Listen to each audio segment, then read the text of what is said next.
Check, check.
Anna Smith. Here. Sade Fashakun. Nkosi Nelson. Here. Trish Bodie. Here. Paul Gauthier. Gloria Gonzalez de Lucia. Here. Francesca Romans. Here.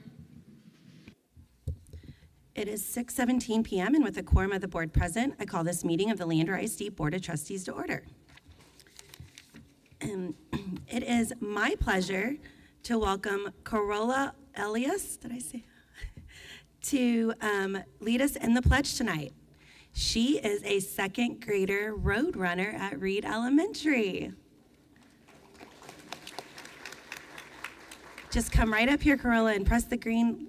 Jeremy will help you whenever you're ready. Please stand for, join me inside the Pledge of Allegiance. I may pledge of allegiance to the flag. I will welcome for region stands one nation under God, indivisible, for liberty and justice for all. Please remind for the Texas pledge. Honor the Texas flag. I pledge allegiance to the Texas, one state, under God, one indivisible. If you'll join me in a moment of silence, please.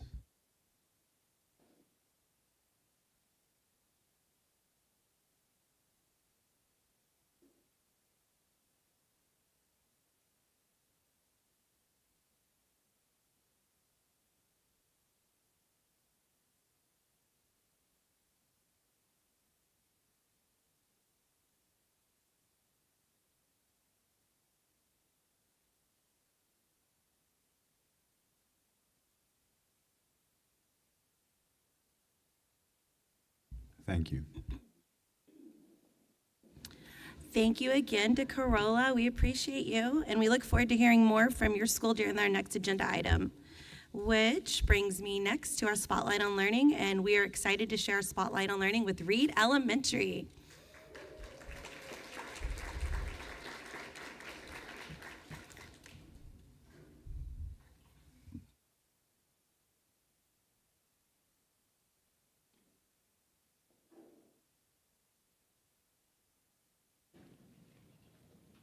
Good evening, everyone. Well, thank you so much for having us. I'm Cynthia Griggs. I'm the principal at Reed Elementary, and we just feel really blessed to be here tonight.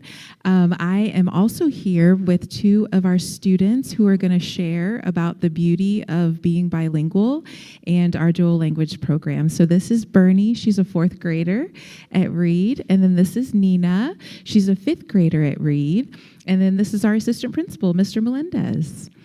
And so just a little bit about Reed. So we have 570 students, kindergarten through fifth grade. We are about 50% emergent bilingual. And so we are just really proud to be a dual language campus. And so I will turn it over to Mr. Melendez to share a little bit about what dual language means and what it looks like in the classroom. Good evening. So my name is Carlos Melendez, and I'm a former dual language teacher at Reed Elementary, and currently the assistant principal.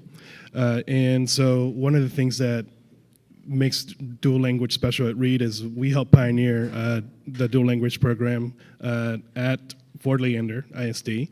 And one of the things that makes it really special is that most of our program is student-led, and that's why we have our superstars here to help us out. They actually are two former students of mine when I was teaching in third grade, and they're amazing. The biggest goal for our program is to make our students biliterate, bilingual, and bicultural.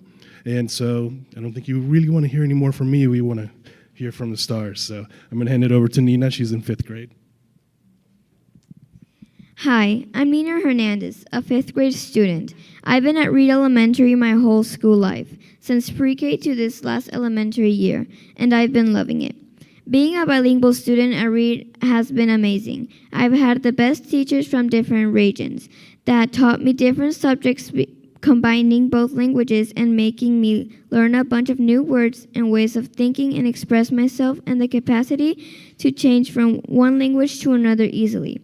I've had classmates and even family is from different places as well, and being native bilingual had allowed me to communicate freely with everyone and to understand how they feel, think, and what they want to express. Ser bilingüe es una herramienta muy importante y hoy en el futuro que nos permite abrir nuestra mente a otras culturas, conectar con más personas y poder ayudarlas, ser creativos, descubrir formas distintas de vivir en otros lugares a través del lenguaje, incluso nos facilita aprender nuevos idiomas y ser más competitivos en nuestro trabajo o en un negocio. Es entender que ser diferentes nos puede hacer mejores. Gracias por darnos esta gran oportunidad. Me encanta ser bilingüe.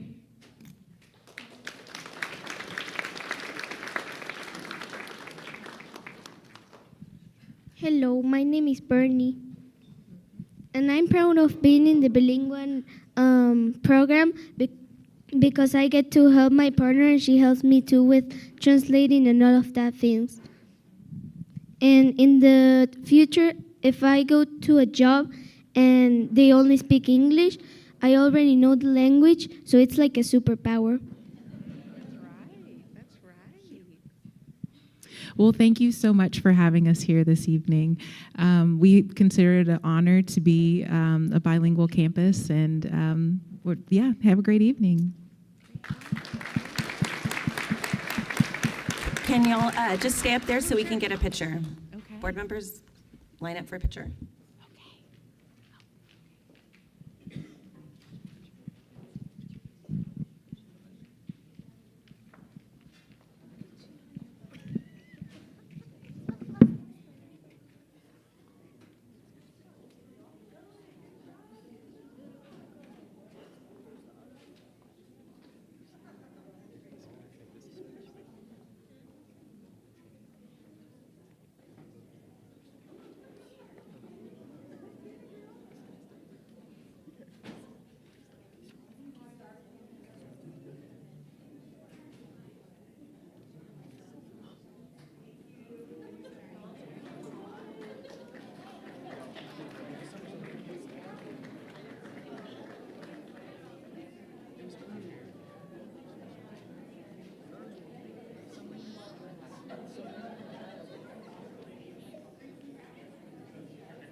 Next is the citizen comments portion of our agenda.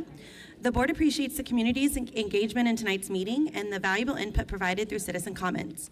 In accordance with Leander ISD Board Policy BED Local, the presiding officer may make adjustments to public comment procedures in order to accommodate large numbers of individuals wishing to address the board.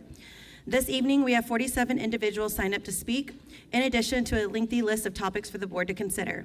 Normally, the board allows each speaker in public comment up to 90 seconds for his or her presentation. Due to the high number of individuals will be speaking this evening, I'm adjusting that time to 60 seconds per speaker so that we may hear from everyone and have time remaining to conduct the business of the district. Before I invite the first speaker to the podium, we'll watch a short introductory video. Hello, my name is Mira, and I'm an 8th grader at Cedar Park Middle School. The district and the Board of Trustees are the local government body responsible for serving the educational needs of all school children, like me and my friends here in Leander Independent School District. Their mission is to cultivate each individual student while creating a safe and supportive environment. The board is now taking up the citizen comment agenda item. This is the dedicated time during this meeting to hear from the whole community, and the entire LISD family is listening. The district believes that the Leander family thrives when we ensure a welcoming, safe, and caring environment. To our speakers, before you speak, we hope you have read the guidelines specified in the board operating procedures in the BED logo. The board wants to hear from everyone. Please be mindful of your conduct and the example you are choosing to set while presenting complex information. Remember that school children of any age may participate in board meetings, either by watching them online or you might even see some of us in the audience. Still remember that there are other ways you can communicate with the board. You can send them an email or just tell them you want to chat sometime. When the board president calls your number, remember, watch the timer and focus on your remarks to the time allotted. We know it can be hard, but please conclude your comments when you hear the chime. Speakers 1 through 10, please form a line in the middle of the aisle so you're ready to approach the microphone when your number is called. Speaker number 1, whenever you're ready.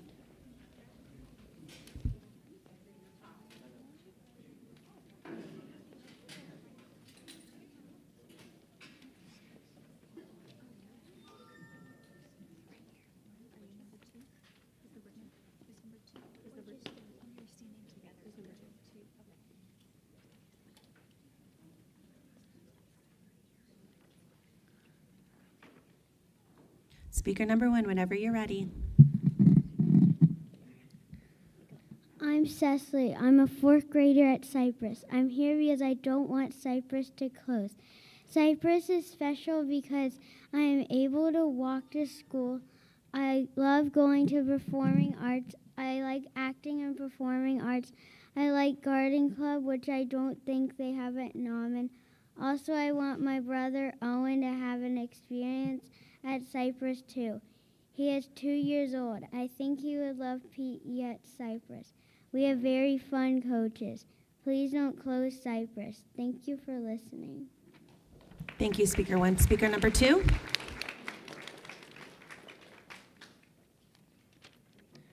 Hello again, I'm Michael from Fabian Elementary School, now in the 4th grade. I'm here one last time trying to keep my school open. And this time, none of my reasons will be about me.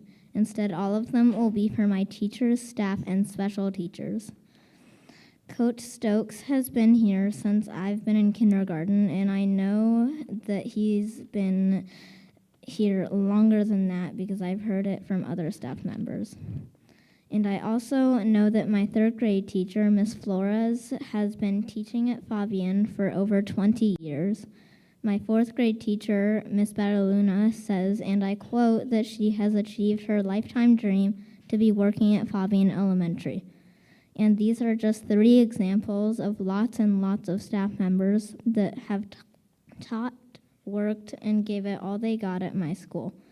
And little did I mention that this is Fabian's 50th birthday, and I don't want my school's story to end here. Thank you. Speaker 3 did not check in, so we're going to go with speaker number 4. Whenever you're ready, Speaker 4. Hello, I'm Marlene Eves, a proud 4th grade student at Cypress Elementary and writer for Cheetah News Crew, and I am against closing Cypress because Cypress Elementary is a happy, joyful school, and shutting it down would be a horrible mistake. I love going to Cypress because all the teachers are so nice, and I learned so much. Shutting down Cypress could leave kids sad, depressed, angry, and worst of all, feeling helpless. Why would you want to do that? Think about it. If 2 schools combine and there's not enough classrooms in the school and you have to bring in portables, then you're cramming kids into small spaces. And if anything, keeping all the schools open should be the right decision. Also, think about this one. There are a lot of different options and you have declined more than you should have. One of the options being splitting the school in half so the students get one side and you get the other. Here's another one, just dealing with having all the schools open. So I just hope you trustees out there choose the right decision for all the students and staff in all of these schools. That is all I'm asking for. Thank you. Speaker number 4.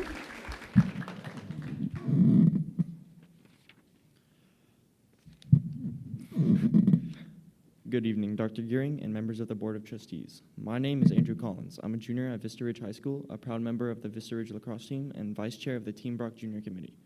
Our Team Brock Junior Committee is an empowered group of middle school and high school students who lead initiatives aimed at improving outcomes for children with cancer.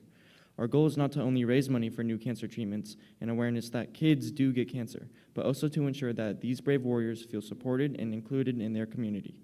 To do that effectively, we need your help.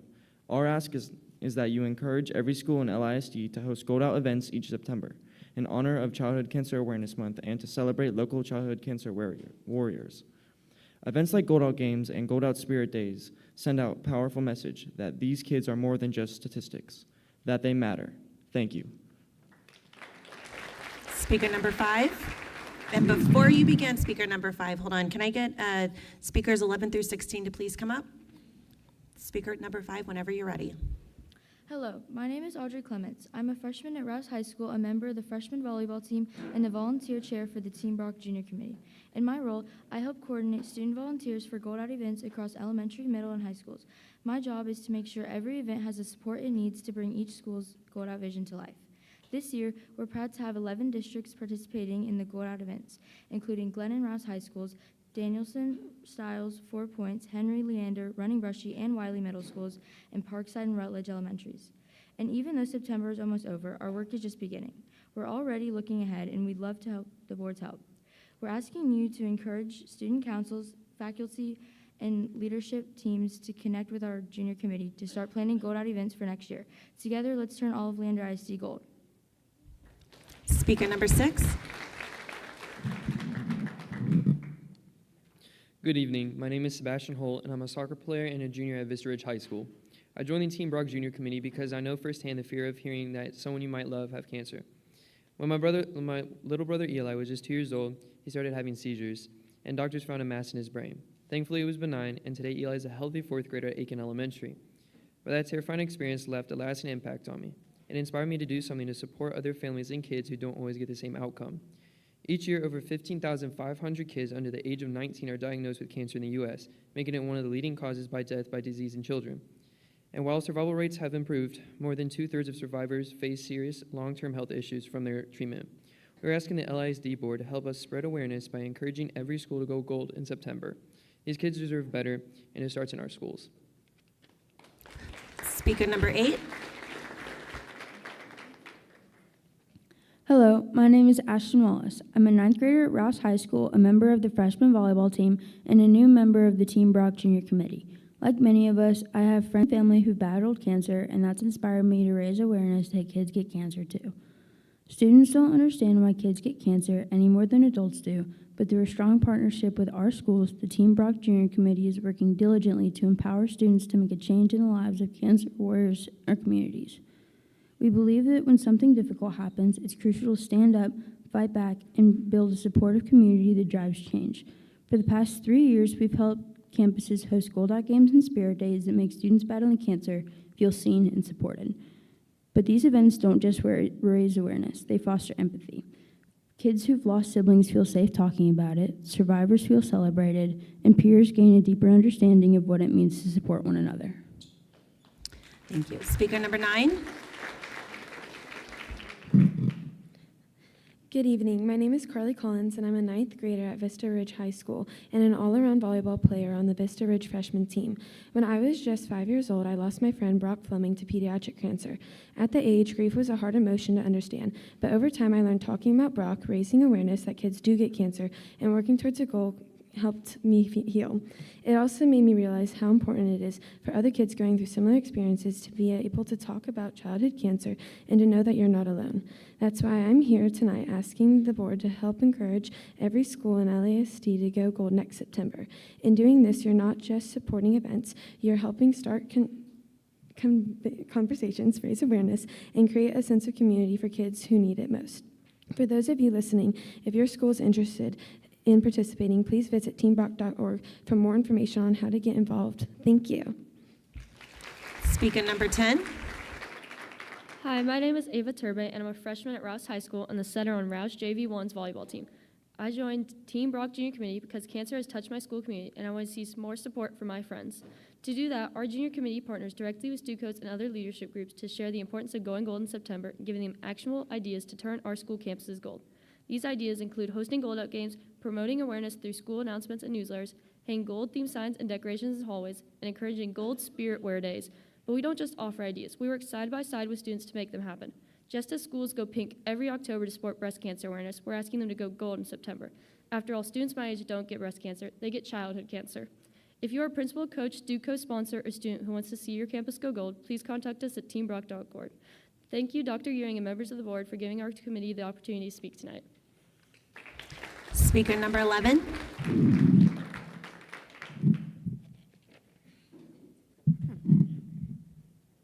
Hi, my name is Cece, and I'm a fourth grader at Steiner Ranch Elementary.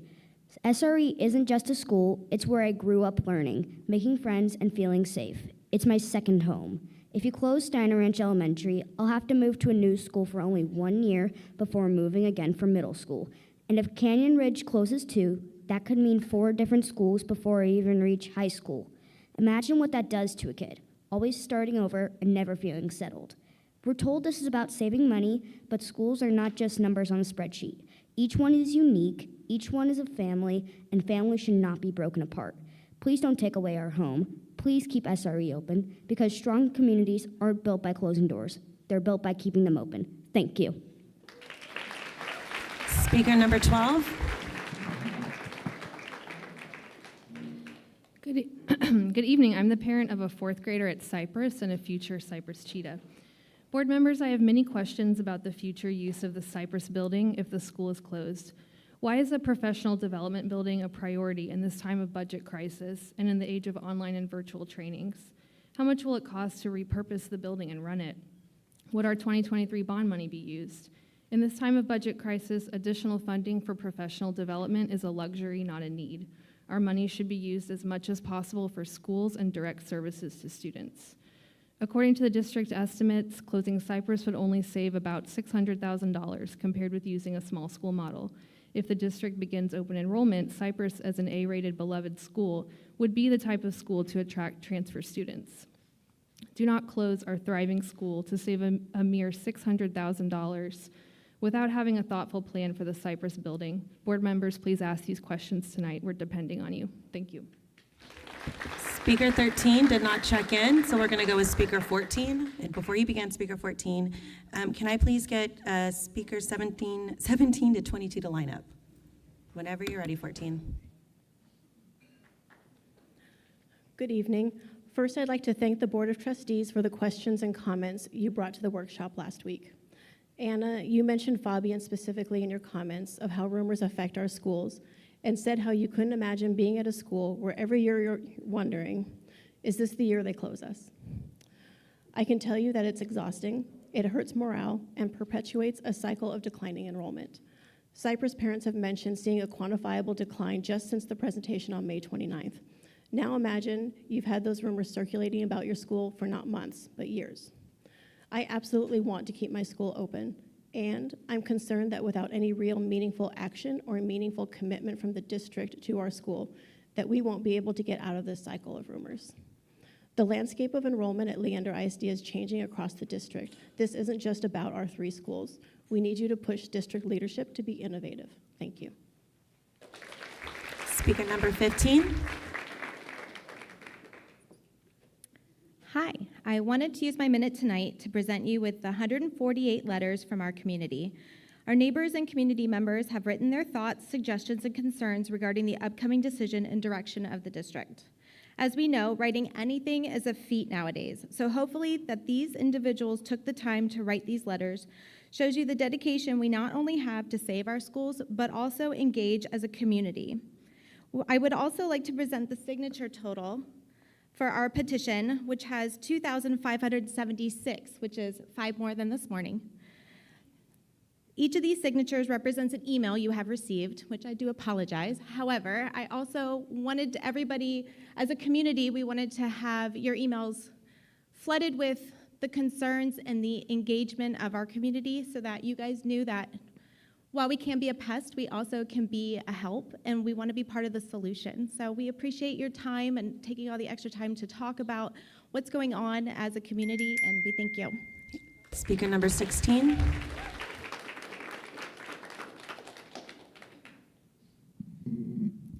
Hi. I don't have anything prepared, but I would just like to say, please don't close our schools. We really care about our neighborhood schools. We know that you guys have put in a lot of time and effort, and so have we. And we just want to explore alternative solutions before we do the final step of closing any schools. So please take that into consideration, and thank you very much. Speaker number 17. Hi there. My name is Marina. I'm a Laura Bush parent, but here on behalf of all of the neighborhood schools, I don't really have anything prepared today because there wasn't anything to react to yet. But I guess my ask for this group here today is I think we're kind of at a fork in the road, and you can choose to do what we see other districts doing or choose to take kind of like the easy path, although obviously not easy, and close schools and try to save money that way, even though a lot of data has been presented to show that that really wouldn't be a savings. Or you can choose to lead the way and really be innovative and try something new, and I really hope that you will choose to be leaders. Thank you. Speaker number 18. Good evening, LSID board and district members. I wanted to sincerely thank you for adding the open enrollment to the agenda tonight. This is a critical step forward, giving families more choices and strengthening our district. Open enrollment works best when campuses are geographically well-placed and deliver strong academic performance. Steiner Ranch Elementary checks both those boxes. It's right near the district's boundary along a highly accessible 620 corridor, making it a practical choice for families. Academically, it shines with an 8 out of 10 rating on Greater Schools compared to a nearby district's elementary school of 5 out of 10. By leveraging Steiner Ranch's location and proven excellence, we can make open enrollment a win for our students and our community. Thank you again for prioritizing this opportunity. Speaker number 19.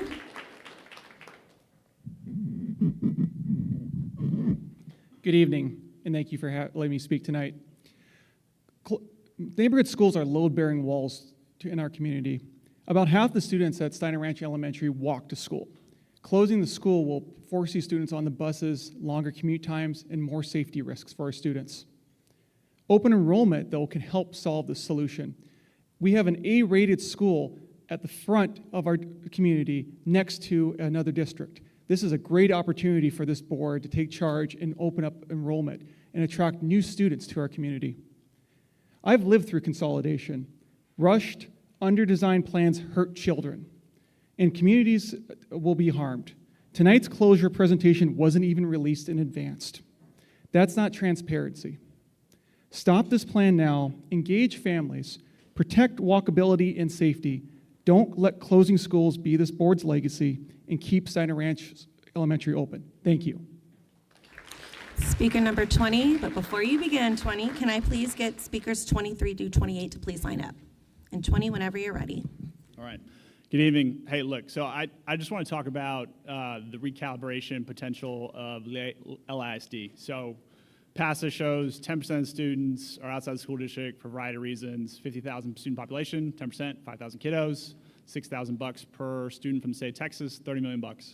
So there's not enough effort and discussion, on my view, on that topic. So I would urge the school board to think about how we're going to hold the school district accountable for making a better offering that's meeting the demands of the community. Next year will get tougher with the vouchers, and you're just going to need to cut even more budgets. So what are we doing today to position ourselves for success? You're trying to think about long-term strategic vision. I just urge the school board to hold them accountable for how they're making a better product for the community. And I have 2 books for Dr. Gearing, one for Ms. Trimble, hopefully some inspiration. Thank y'all. Speaker number 21. Board members, let me tell you a story. Imagine you are flying on a plane. You are the pilots, volunteers with no paychecks, but holding all the responsibility for the lives on board. Now imagine the paid flight crew, admin, refuse to give you the fuel gauge, the altitude, or even the destination. Instead, they say, don't worry, just keep flying. Trust us. That is where we are tonight. We are teaching kids to lead with integrity, yet the very people entrusted with guiding this district are not leading by example.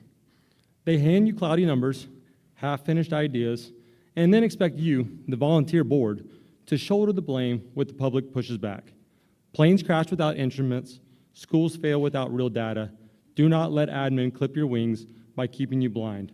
Demand the metrics. Demand the truth. Our schools and community deserve better. Speaker number 22 did not check in, so we're going to go with speaker number 23.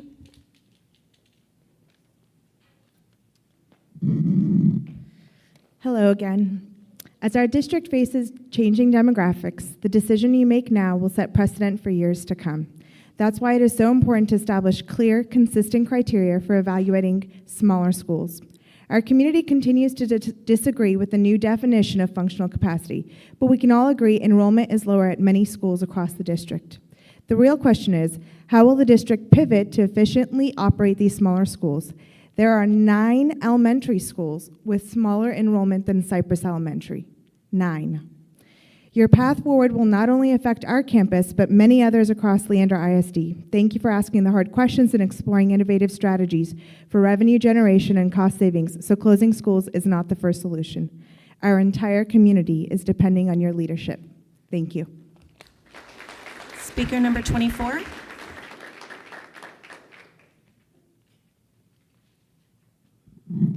Good evening, trustees. On behalf of the Cypress Elementary community, thank you for your time and productive conversation during last week's workshop. For years, our community has carried hopes, worries, and ideas for how to keep our schools strong. To finally hear those concerns met with thoughtful questions, creative ideas, and a real willingness to explore solutions was both encouraging and deeply affirming. Your conversations around revenue generation and cost savings showed us that you're listening and hopefully committed to finding sustainable, long-term answers. That gives us hope, not only for preserving the school community we have poured our hearts into at Cypress Elementary, but for building a stronger future for every child and every family in Leander ISD. We are ready to continue working with you. Together, we can protect what matters most, our kids, our schools, and our community. Thank you. Speaker 25, but before you begin 25, can I please get speakers 29 to 33 to please line up? 25, whenever you're ready. Okay.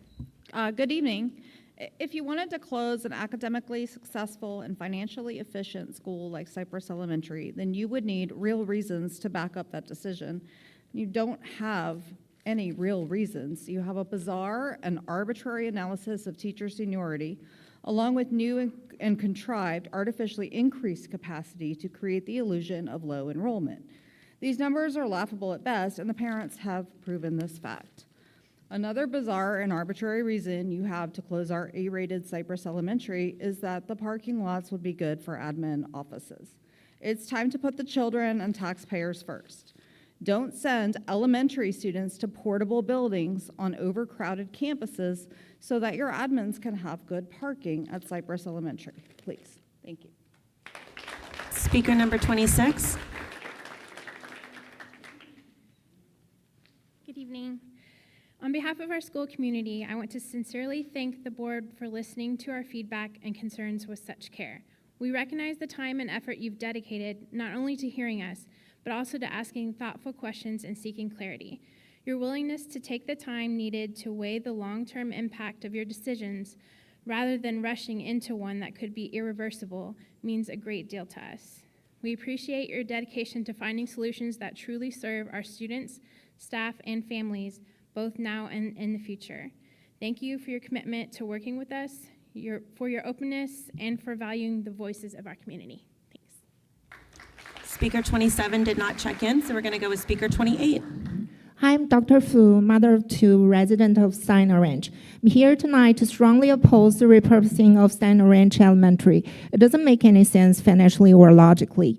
87% of the district budget goes to staffing, with almost no raises for teachers, shrinking staffing, but somehow costs keep going up. Meanwhile, Dr. Goering makes nearly $400K a year, while average Leander ISD employee earns less than $60K. Is that the equity you're talking about all the time? Is there any waste or even corruption? That's where you should really look into. Closing SRE saves you only like 4 staff positions, and it's one of the best schools in the entire district.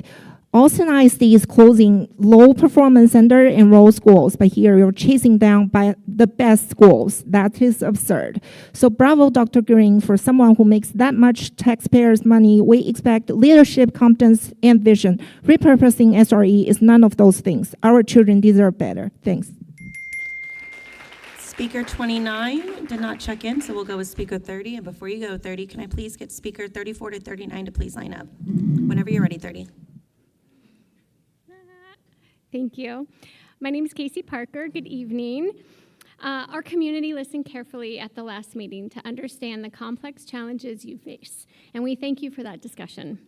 Our main takeaway is that there is no definite plan for Steiner Ranch Elementary's building, and that combining schools would deeply disrupt our community for little to no tangible gain on staffing. Open enrollment was also discussed. This solution simply needs time, and we respectfully ask for that chance to happen. Our community is already passionately working to recruit new families to our A-rated school and is committed to its success. Pushing a disruptive plan with no clear benefit while sidelining a viable alternative will permanently damage the trust between this community and the district, and you will lose us. Please give open enrollment the time to succeed, preserve the heart of our neighborhood, and help us build a stronger district for everyone. Thank you. Speaker 31 did not check in, so we're going to go with Speaker number 32, please.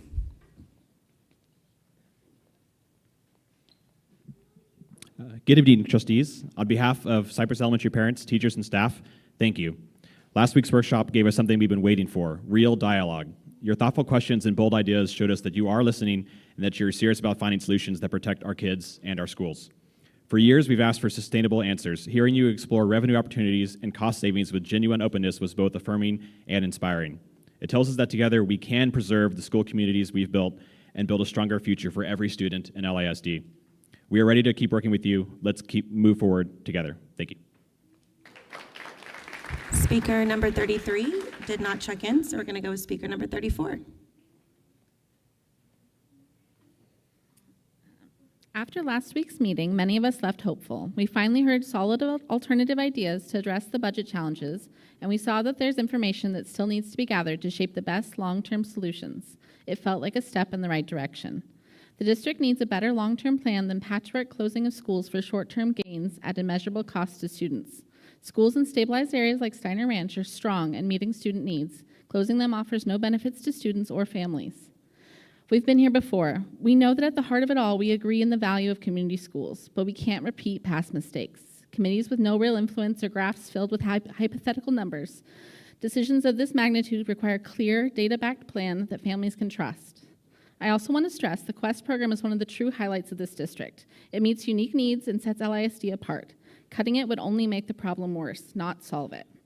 We have hope right now. The path forward must keep community schools intact, bring students back into the district, and keep attendance strong. That's how we ensure long-term stability and keep LISD a place where students truly come first. Speaker number 35.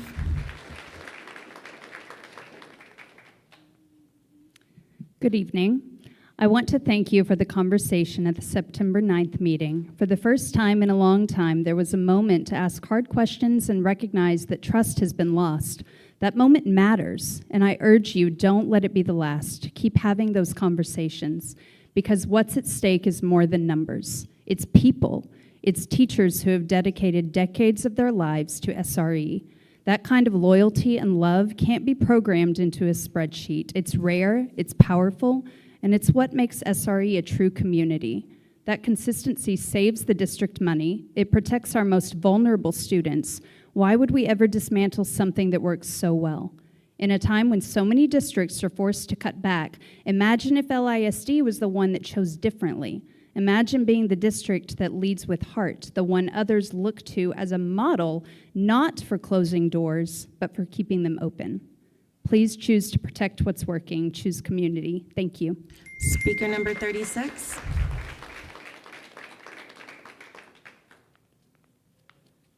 Good evening, board members. Thank you so much for your service and for last week's thoughtful discussion showing your commitment to students and communities.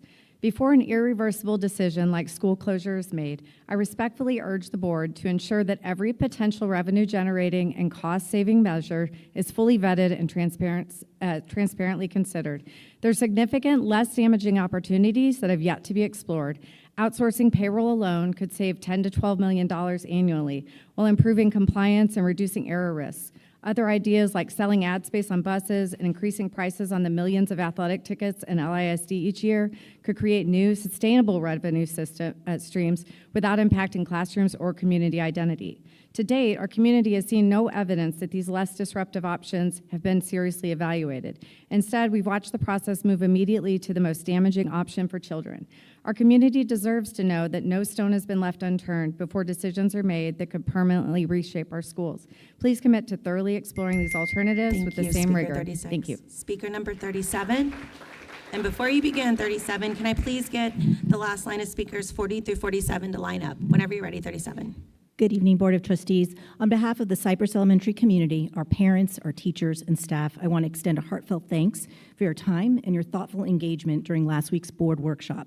We truly appreciate the patience and dedication you showed in listening to longstanding concerns, hopes, and ideas that our community has carried for years. It was both encouraging and affirming to the more than 1,600 petition signers and community at large to hear conversations that not only acknowledged those concerns, but also explored real strategies for revenue generation and cost savings. That reflects a genuine commitment to finding sustainable solutions. Your leadership gives us hope, not only for preserving the vibrant school community we've built at Cypress, but for strengthening the future of Leander ISD for generations to come. We look forward to continuing this important partnership with you. Speaker number 38.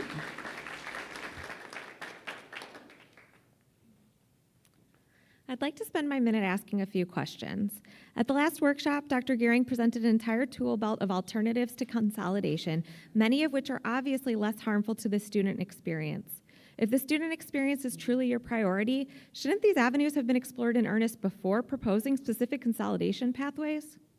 And when some of these exact same options were suggested by our community, like open enrollment, selling land, et cetera, why were they dismissed? And why were consolidations treated like a foregone conclusion?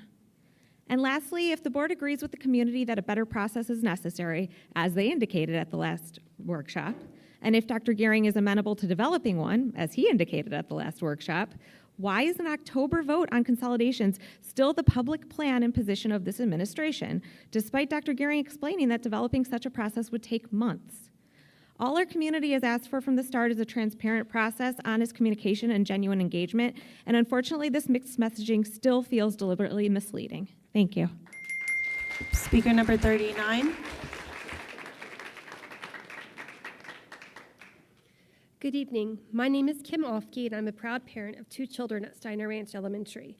I want to thank you for the time and effort you're putting into these very difficult decisions. I know the challenges are real, but I also believe solutions are possible if we look at every option with fresh eyes.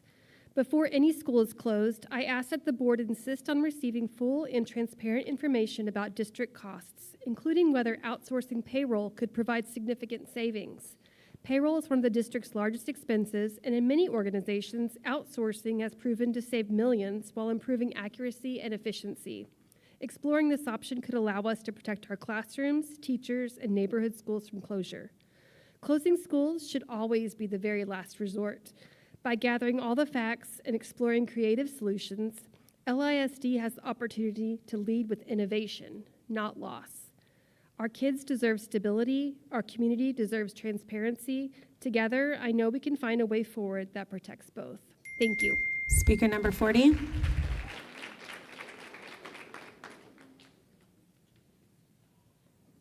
Hi, there are 2 of us tonight, wheeling in here, unfortunately.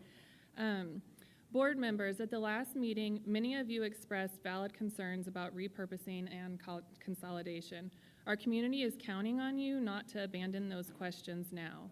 The current process creates an endless cycle of failure. This current setup is basing school size and long-term financial sustainability mainly on new growth, which PASA defined as primarily new home builds. Schools are not in this phase for the long haul, but they are in the stabilization phase for a longer term. The focus of the process should be on creating systems that thrive in this so-called stabilization period. Currently, the system only rewards the growth phase. This is a design flaw, not a school failure.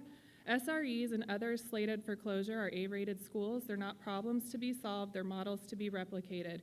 You all have an opportunity. For months, thousands of community members have proposed innovative revenue solutions at each meeting. Please partner with us, keep these schools open, and make them pilots. Thank you. Speaker number 41 did not check in, so we're going to go with speaker number 42.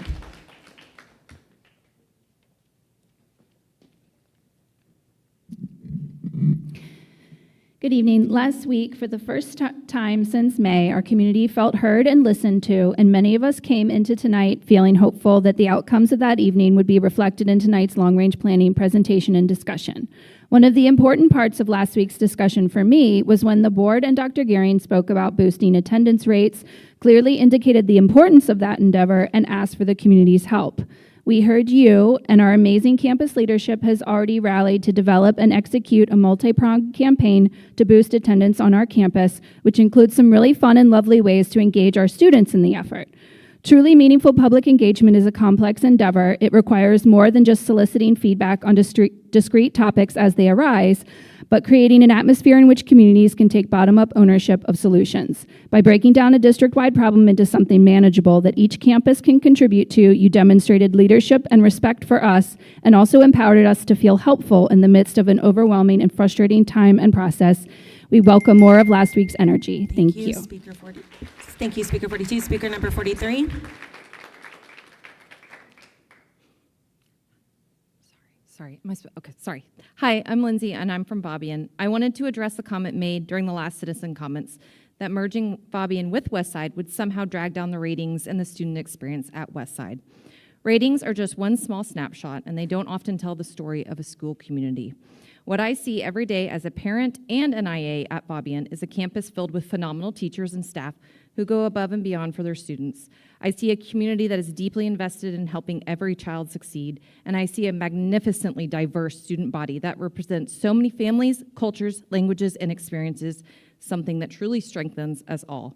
If these two campuses are destined to come together, it's not about one school pulling the other one down. It's about combining strengths, resources, voices to create an even richer learning environment. It's about the kids.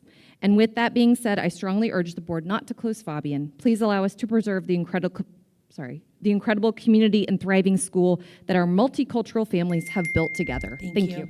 Speaker number 44 did not check in, so we're going to go with speaker number 45. On September 9th, you showed collaboration and tough questions, which is exactly what we need. Dr. Gehring agreed it would be hard to pull together a detailed plan by October, and I think everybody understands that that is likely the case. Closing schools fixes only a sliver of the deficit, but it would permanently hurt our neighborhoods and negatively impact the student experience. Meanwhile, this year's budget shows over $50 million in non-instructional expenses. Let's dive into those numbers. At a high level, you're showing $8.7 million in data processing. This budget that's shown on the fiscal transparency website is just too high level, but as a board, you can dive into these numbers and figure out what we can do to actually close that deficit and save some money. Let's dig into these other non-instructional costs before directly impacting student experience. Thank you, Speaker 45. Speaker number 46. Good evening, board. I want to start with September 9th, like other people, and just say thank you, Dr. Gehring and the leadership team, for coming to us with different solutions. I want to thank the board for asking questions for accountability. We really, really, really appreciate that. My main concern tonight and as we go forward is that we just started this conversation last week. And so being able to plan and move forward after we had this conversation in 21, 23, as early as May, that we do not rush because we didn't make the right decisions in the past. These are our kids' lives, and we ask that you take that into account with every decision that you make tonight, and we really thank you for your leadership. Thank you. And that concludes our citizen comments for tonight. We are adjusting the agenda order, and next the board is going to go into closed session. It is 7:05 p.m. and the board will now go into closed session for the purposes permitted by Texas Government Code 551071, consultation with attorney regarding pending or contemplated litigation and/or attorney-client privilege matter. Texas Government Code 551074, personnel deliberation regarding resignations, terminations, employment, reassignments, duties, and evaluation of personnel public officers. Texas Government Code 5510821, deliberation regarding matters whereby personal identifiable information regarding one or more students will be disclosed. Texas Government Code 55074, deliberation regarding superintendent contract. No action will be taken in closed session. Any action related to closed session agenda items will be taken during open session.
It is 8:28 p.m. and the board is returning to open session. We will now move to 7C1, discussion of inter-district transfer.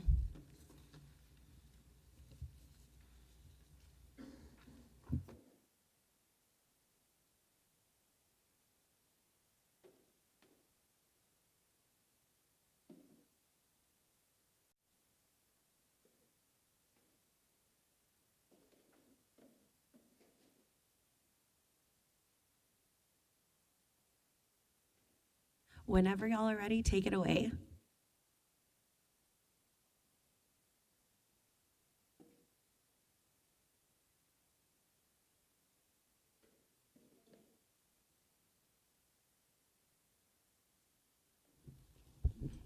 Okay, now we're good. Good evening, Madam President, Dr. Gearing, board members. Here to talk about intra-district transfers. And so the purpose of tonight is at the September 9th meeting, there was a request to go over the process, also some data. I have that for you this evening. I want to start by thanking my team for pulling this together and crunching some numbers and getting some data together. So thanks to the team that helped with this. So did that. I want to be sure that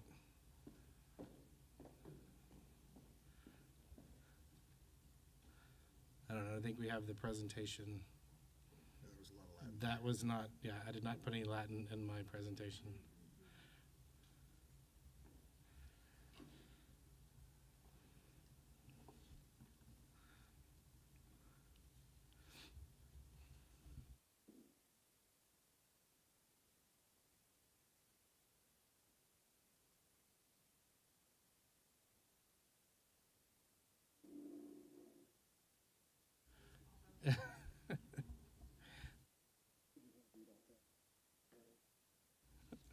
I don't know any Latin.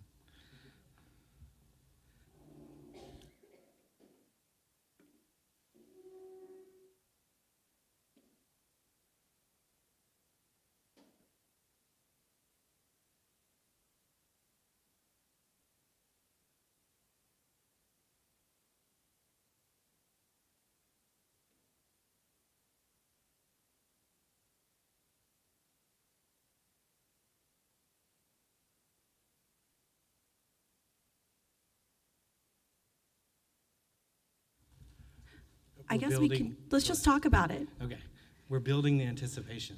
So, Can we clarify what agenda items? So we have 7A1 is moved to later.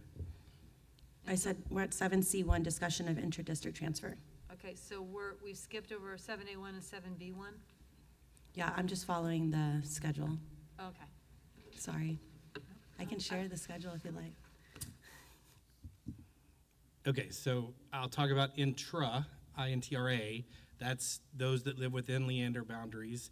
Inter are those that live outside of Leander boundaries, and so we'll talk a little about those and some other items that Trish mentioned. So, all right, so we're going to talk through in the fall of last year.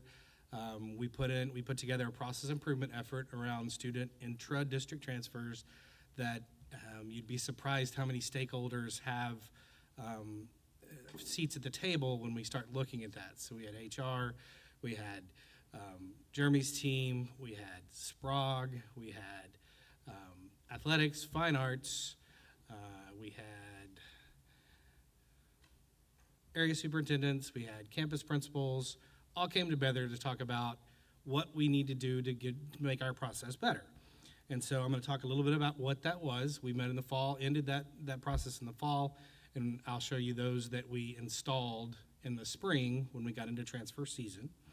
Then I'm going to go through the timeline of 24-25, what we did last year, and talk about how we're going to change that for this year.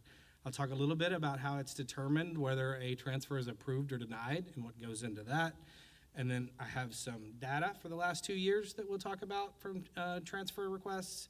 And then also I have some withdrawal data that I think, Nikosi, you had requested. I have parts of that that hopefully we can speak to. So that's kind of the agenda.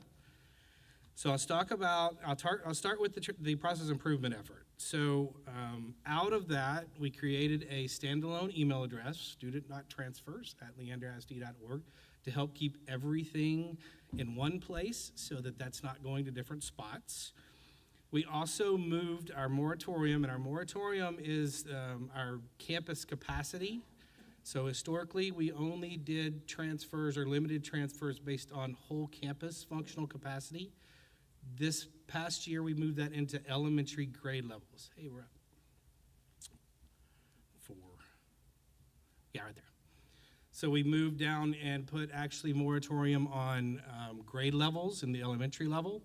Not only, we looked at the functional capacity, so that was the first level of restriction on opportunity to transfer, and then we looked by grade level, K through 5 at the elementary levels.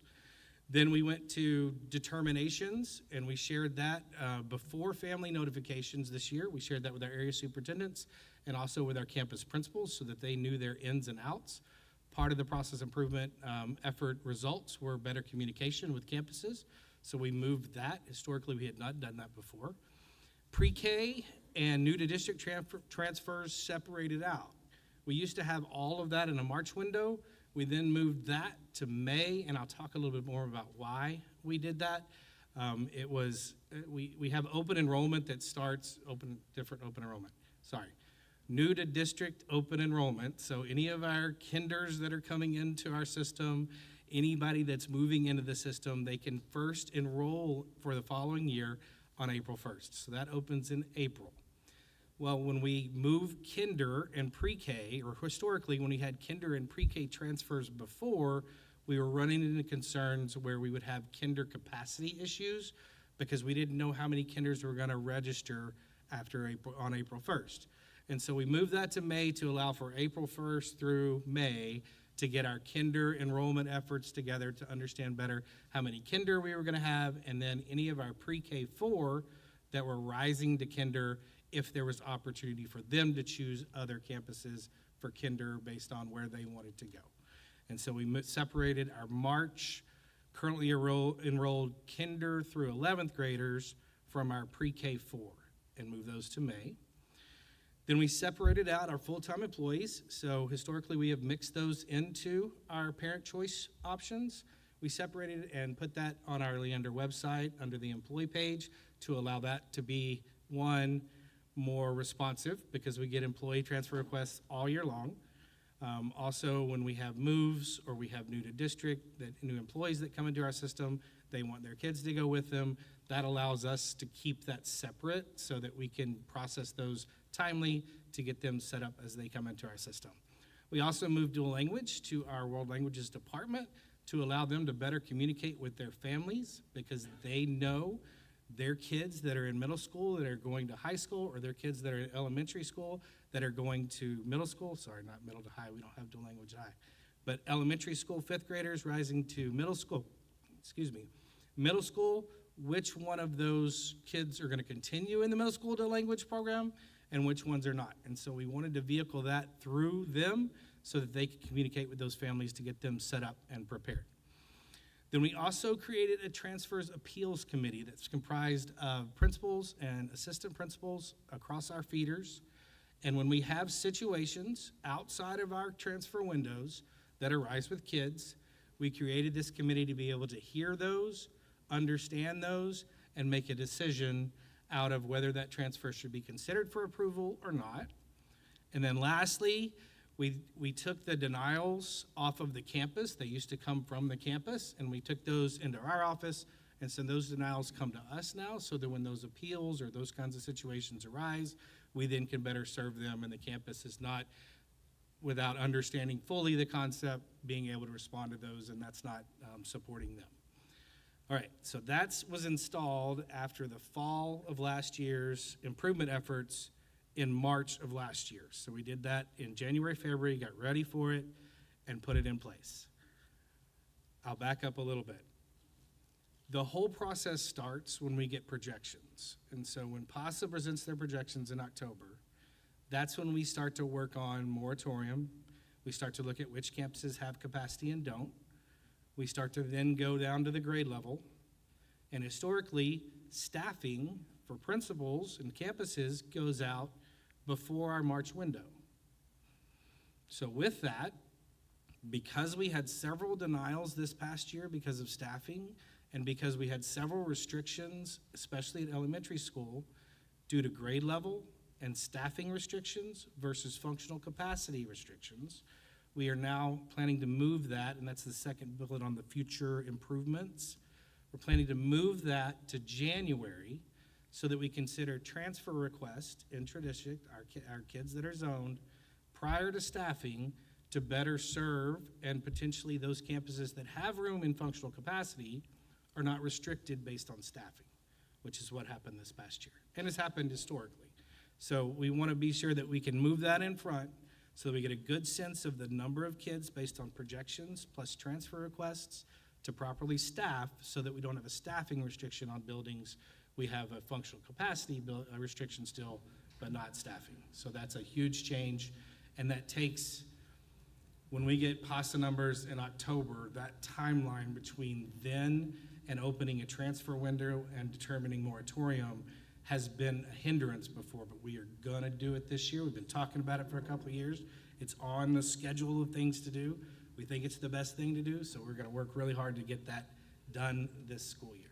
Can we just make sure we're using plain language for this? So when we had some of our schools who are under-enrolled say, hey, people can even transfer to our campuses, you're saying this was the thing that we bumped up against, and so this is the thing that we're controlling for now, so that it may be possible in under-enrolled campuses that transfers will not be closed due to that problem. Correct. So in other words, we can include those in the projected numbers so that if there's plenty of functional capacity, plenty of room in a building, we can include those and not have to restrict those based on the number of staff that they have. Okay, and then the other piece of that future improvement part is we're looking for a new platform to support not only intra, but also inter-district transfers. We had EdPay for many years. It has sunset. The company actually sunset it, so we are currently reviewing vendors and looking at options for supporting a new platform as we anticipate processing and supporting inter-district transfers, and then also all of our intra-district transfers. Questions on that slide? That's a meaty slide. And I'm sorry if I'm not, if there's language in here, sorry, I'm speaking from what I live, so if there's questions about that or clarity, please let me know. So you said you're looking for a new platform for this upcoming transfer window. Yes, Are you confident that you'll find something in Yes, time? ma'am. Okay. We've already had one vendor, and then we're looking at a couple more. We want to make a sensible decision that's best for our families to have access and understand, and also on the back end be able to do the workflow that's needed on the inside internally. And then when it comes to the pre-K4 aspect of things, do you find families wanting to keep siblings, especially where you have the students, the pre-K4 students that are not at their home campus? Do you find transfer requests for their siblings to be at the same campus, and then when the pre-K4 student is ready to go to kinder, they want to transfer to stay at that campus? Yes, ma'am. As with most kids and families, they get involved with the campus. They become part of that family. They're a community hub, and that's not necessarily their own campus. And so that's why we wanted to move that window to May, to be sure if those students wanted that opportunity, they could continue if there was space in that. Yes, ma'am. Other questions? Okay. So I'm going to go through the timeline from this past year, and I'll talk about where it's different this year. So part of that communication effort in February, we took our new transfer process to our operational leaders and our campus leaders and talked about how it was going to look, what kind of additional communication, the change in the transfer window, talked about the grading moratorium, all of those things in early February. Then on the 21st is when we shared the moratorium, grade level and campus, with our area superintendents and principals. And then on the 28th is when we went live. It went on we were actually here on a Thursday, and then it went live on the Friday after that, and was open for that full month of March. This was for our currently enrolled. Next slide, please. So for our currently enrolled kinder through 11th graders, this is that March window. So it was open the full month of March. On early April, we had processed those against the moratorium and the determination process, and then sent those approvals to principals and to area superintendents just to review so that they could get a sense of the numbers that were coming in, their projections, their staffing, have an opportunity to give feedback before we actually sent to families. And so on the 18th, we sent out to families those determination letters that either their transfer was approved or denied. Then in May, as we talked about, pre-kinder and new to district were allowed to request their transfers. After that April 1st new to district open enrollment started, we had a sense of numbers and where we had capacity. We then opened up for our pre-K and any new to district students that had come in to enroll. On the 6th, we did the same with informing our area superintendents and principals. And then on the 13th, we sent determination letters to families to notify them. Okay, the determination process. So within this, we talked a little bit about the moratorium. So when we have a campus that is over their functional capacity or within 60 kids of their functional capacity, we close them to transfers to allow for new to district move-ins, any of that throughout the year. Then we have a watch list that's anywhere from 61 to 90 kids under that functional capacity. And if you have more than 90 or under 90 from functional capacity, then you're open to transfers. We then went a step further that was the first layer, and we did that for all of our campuses, elementary and secondary. Then we went the second layer, which was going to be our grade level, and we looked at a campus. I'll give you an example. So let's say you have a kindergarten class, which is 22 to 1. Let's say you have 5 students or 5 teachers projected. Four full classes is 88 kids, right? At 22. A fifth gets you to 110. So if that fifth teacher's not full, in other words, let's say they're at 95 kids or 100 kids, then we looked at, that grade level at that campus has room, because we want to try to fill that up to as close to 22 as we could. We left a cushion of 10, so we filled it up to half. Anything between 75% to 50% was on a watch, and then anything under that, if you had a couple of 3 or 4 kids over that, you were open at that grade level. And so that's how we determined our grade level moratorium at each one of our campus for K-5. That was shared with principals. They reviewed it. We looked at it, got feedback, and that's how we then set up our website to let people know where we had opportunities for transfer and where we didn't. Once we go through and we receive transfers, we then go through a good standing review. That includes behavior, attendance, and academic progress. In order to qualify for a parent choice transfer, you have to meet standards around academic behavior and attendance. You have to be in good standing. And then on another layer, we have students that are served through our special education program that need specific programming at campuses. So any student that's served through special education is then reviewed by our special education team to make sure that the requested campus, even if they had room in the grade level or room at the campus, is there room in the programming that's needed at that campus for that student. And so after we process all 3 of those layers, we then determine whether a transfer is approved or whether a transfer is denied based on that. All right, 2-year data dump here. So these are requests for the past 2 years. On the right-hand side is 24-25s, and then there's a request for the 24-25 school year. On the left-hand side, we request for 25-26 for this school year. And so in 24-25, I'll just kind of take you through that piece of it. At the top, you'll see our employee requests. We are open to employees that live outside of the district if they want to bring their students to our district. So that gives you a sense of the numbers that were there. As you can see, all those were approved for our employees. They added, out of 88, I think, the employee, peace officer, active military transfers. So we started tracking those. We had 8 of those that year. Parent choice, we had 617 total parent choice.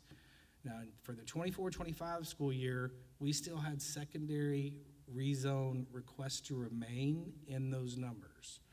So if you remember, I think we did about, what was my number, 2,800 almost 2,900 kids were rezoned at the secondary level. There were kids that could request to remain at their home campus, and we opened a window in November, then we did another one in January, and then we did another one during the March window to be sure that families had plenty of opportunity that if they wanted to request to remain at their campus, they could. So a lot of those, that number is high that year because there were a bunch of requests to remains in there. And then you'll see program transfers under that. We did still have some DL, some dual language transfers in there, but we also had IB, International Baccalaureate. They were tracked through our transfer process with program transfers. And so that was the year 24-25. If you look at 25-26, you'll see our employees here. You see 4 denials there. Those were either not employees that requested or did not continue with us. And then peace officer and active military, we had an increase there. And then you'll see the 2 windows for parent choice. We have a March window and we had a May window, and there's the counts there. The majority of denials out of the March and May window were due to capacity restrictions. So at our secondary schools, we had to deny several transfers due to capacity based on staffing. Then we had 2 rounds of appeals that came in where we received those and ran those through the appeals committee, and you'll see the counts on those. Okay. All right, so this is elementary net percent of transfers based on enrollment. And so I'll highlight some pieces there as you go through this. I'll take Baghdad, for example. 34% of Baghdad's population is transfers. It's the net. It's not just ins, it's ins and outs in that net. That's pre-K, dual language. And so as you look across the elementaries, the spikes on the top are going to be related to pre-K communities and our dual language programs and those campuses. And then our under on the bottom, our outs, our net outs, are going to be because that's where those communities go for either pre-K or dual language. Okay? And then here's the same thing with our secondary campuses. So again, what you see here on the spikes are those requests to remains that are still there. So we moved kids from the north, Danielson and Glenn, to more central, and then from the mid-central, I don't know what we would call that, but mid-central to then central after that to the Cedar Park area. And so you'll see that's still the request to remain transfers that are out or still that requested to stay in their school that was more north. So your high, Danielson and Glenn and Vista are still those requests to remains. And then your lows will fill in as they come with Leander, Running Brushy, and Cedar Park. All right, and here's our withdrawal data. So last year was the first year that we started tracking, and we created a separate code to track charter school withdrawals. And so I'm going to talk about each one of these columns. So if you see in the first column, those are the reasons that students withdrew. And these are PEMS reportable reasons. So when students withdraw, we have to collect their reason for their withdrawal. And so these are what we report to the state and are required to report to the state. This is a portion of them. So with that, return to home country. So if you look across that, those are students that were with us at some point and moved back to their home country of origin. Homeschool means that they chose a homeschool program. They told us that they were going to go to a homeschool program. Some other Texas ISD, that means they stayed within Texas, but just not in Leander. Charter and private, I think we know what those are. And then schools outside of Texas means they moved out of the state for some reason. The unknowns are going to be our leavers. And so every year we get a set of leavers that they don't tell us, and then we can't find them. We spend the month of from August to the end of September looking for those students to see if we can find out, are they still with us where we need to find out how to support them, or did they move and just not tell us, they didn't give us good codes, all those kind of things. And so I'm going to move to the next column. So the numbers in 24-25, those are kids that were enrolled with us up until right before the last day. So they didn't finish with us. So they were enrolled with us somewhere in the 24-25 school year. Summer withdrawals, they were enrolled with us in 24-25 and finished with us on the last day, but didn't show up in 25-26. So that's that summer withdrawal column. You'll see from 8-14-25 to 9-16-25, those are kids that started with us and since then have withdrawn, and the reasons that they are. And so, Trustee Nelson, I think you asked about specifically charters. And so there's your numbers there. I did do a little crunching on the charter piece. The private school, there are 53 nonprofit private schools in Leander. I don't know how many for-profit there are, but there are 53. So the data based on the private school of 165 is just be a long list of private schools. But the charters numbers on that, we have out of the totals, we had 4 at IDEA Public Schools, we have 259 at Harmony, we have 25 at Founders, 109 students at Basis, 113 at Valor, 45 at some other, because there are others that didn't really comprise a significant number for that total. And that is all I have. Discussion. So I had a question. Yes, I ma'am. know we have a local policy for intra-district transfers, policy FDB. When is that going to get to the policy committee? Because right now, with our current policy, it hasn't been updated since 2012. I'm looking on the website right now, admissions intra-district transfers, date issued 3/8/2012. See, you're correct that there, I just want to, when is that going to be updated? That's all I'm looking for. I mean, right now, there's no recommendation to update that. It really relies on your administrative regulation, and you'll see when we get to our discussion about inter-district transfer, a lot of those operational details are better suited for regulation because it gives you flexibility to make those adjustments in any given year without having to go through the full policy change process. If there are features that the board is interested in adding to that particular policy, I would ask that they submit that to the policy committee so that we can come up with Then language. that's what I'm doing, because my concern is, yes, we're presenting, but I need consistency. We're going to do this 1 year, and then 2 years we flip it around. And so I really would like our policy committee to make this in our policy updated. Okay, make this, you mean This presentation they presented, so that way we have this consistent, and next year or 2 years from now, we find ourselves in some kind of pickle and we reverse the course. Like, I'm just looking for this consistency and for it to align with our local policy.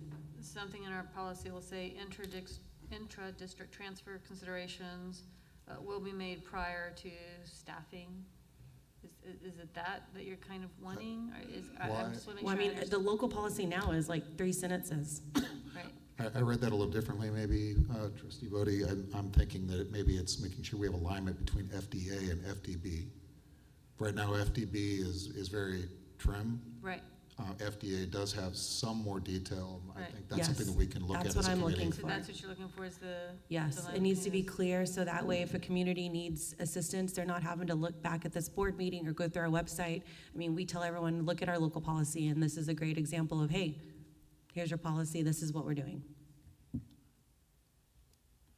So along those lines too, and we will probably talk about it when we get to inter-district, but I think a lot of what parents look at, I'm a lawyer, okay, so I go straight to the policy manual, but I know that the average parent, because most of my friends are average parents who don't do that kind of nerdy thing, they're looking at their employee handbook, they're looking at what's on the face of the website, and so that's something that we've talked about pretty thoroughly is how do we clearly and simply communicate, here's the process, because I think that that's probably going to be the most helpful for most parents. I know, I just know when I get approached by it, and as someone who's done this policy, I tell people to go to policy, because that is our lane, so I would like for it to reflect it.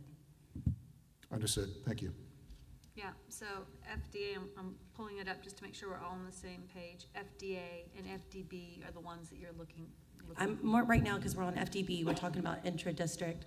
That's what I just wanted to reflect. I know Brian's team has gone and done this great stuff. I'd like the policy team to take what he's done and put it in our local policy.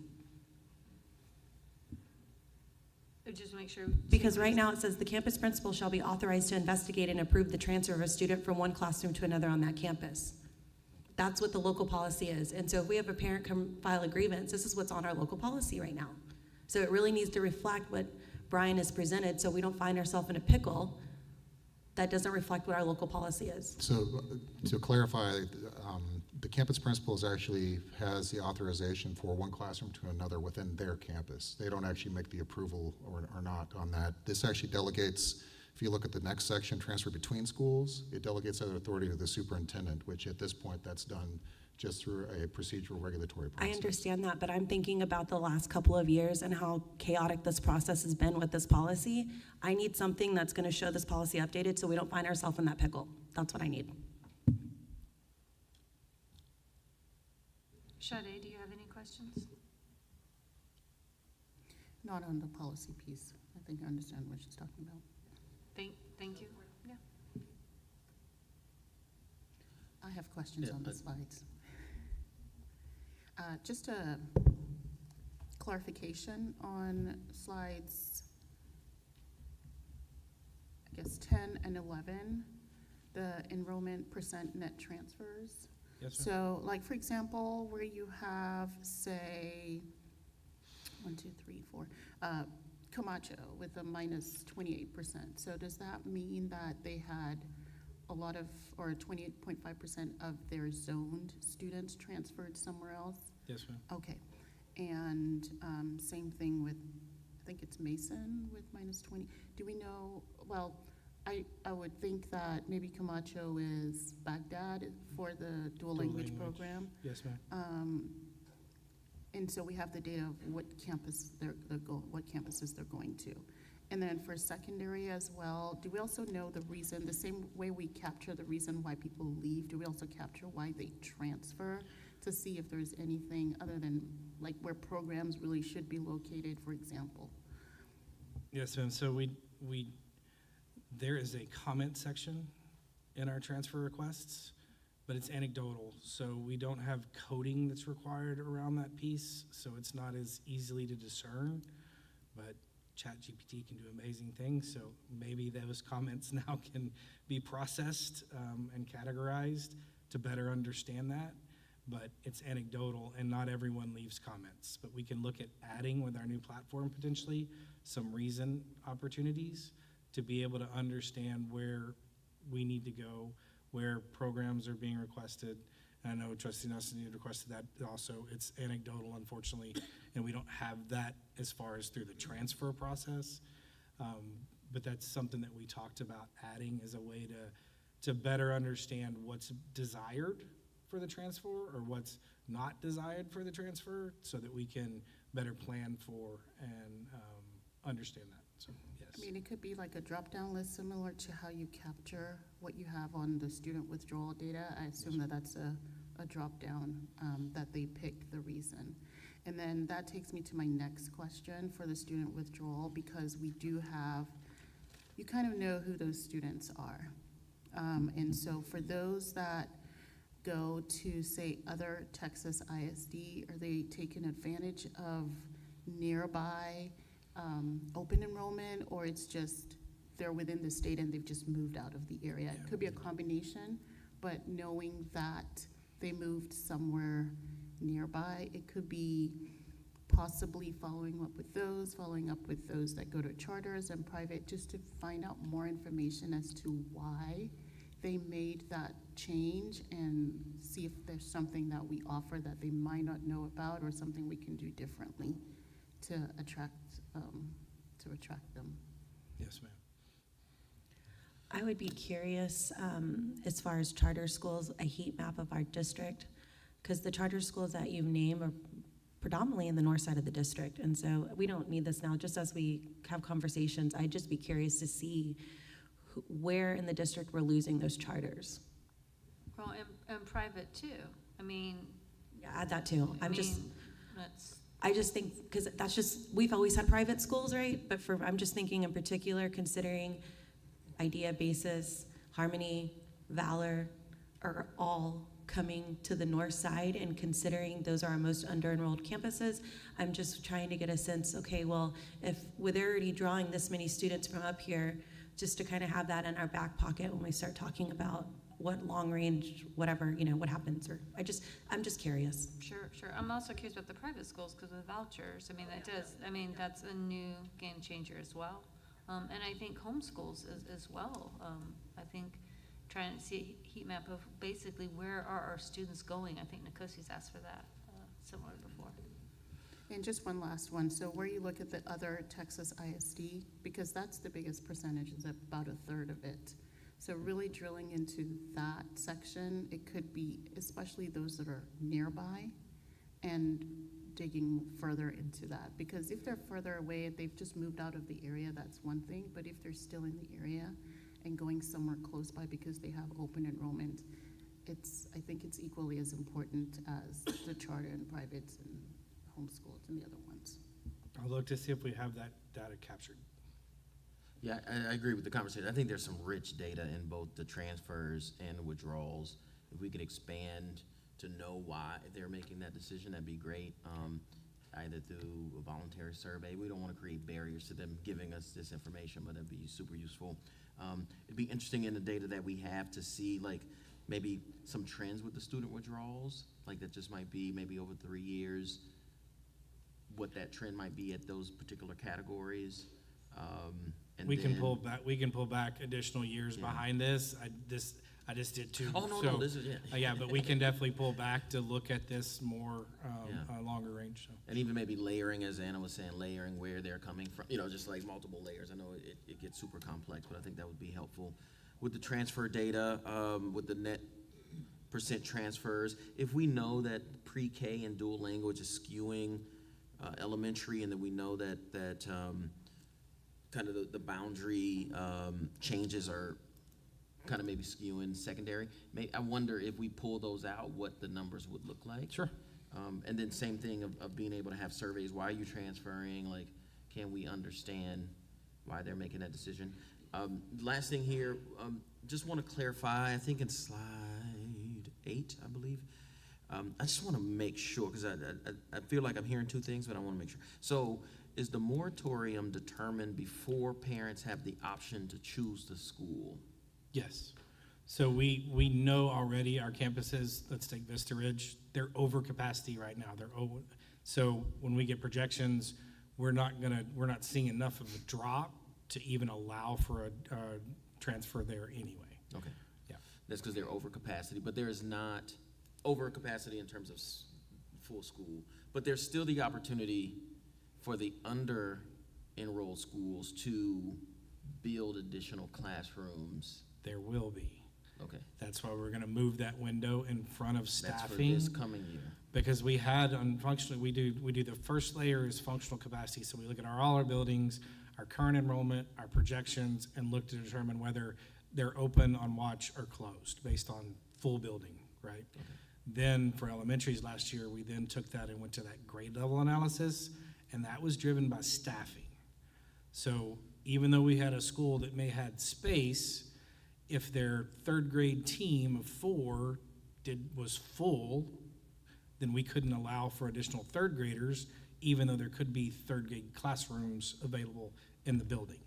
So now we're going to move that in front of staffing so that we can get a sense of the number of requests that are coming in to be able to potentially staff based on that to allow for that additional third grade classroom to fill up. Perfect. Thanks for that, Claire. Thank you. Question, on slide 10, what I would love, and I think we have this data, if we could reflect in here visually, we know that a lot of the transfer in, Dr. Clark, just when I first looked at that, I was like, wow. And we know that where we have our dual credit, our dual language schools, that we see a lot of transfer in.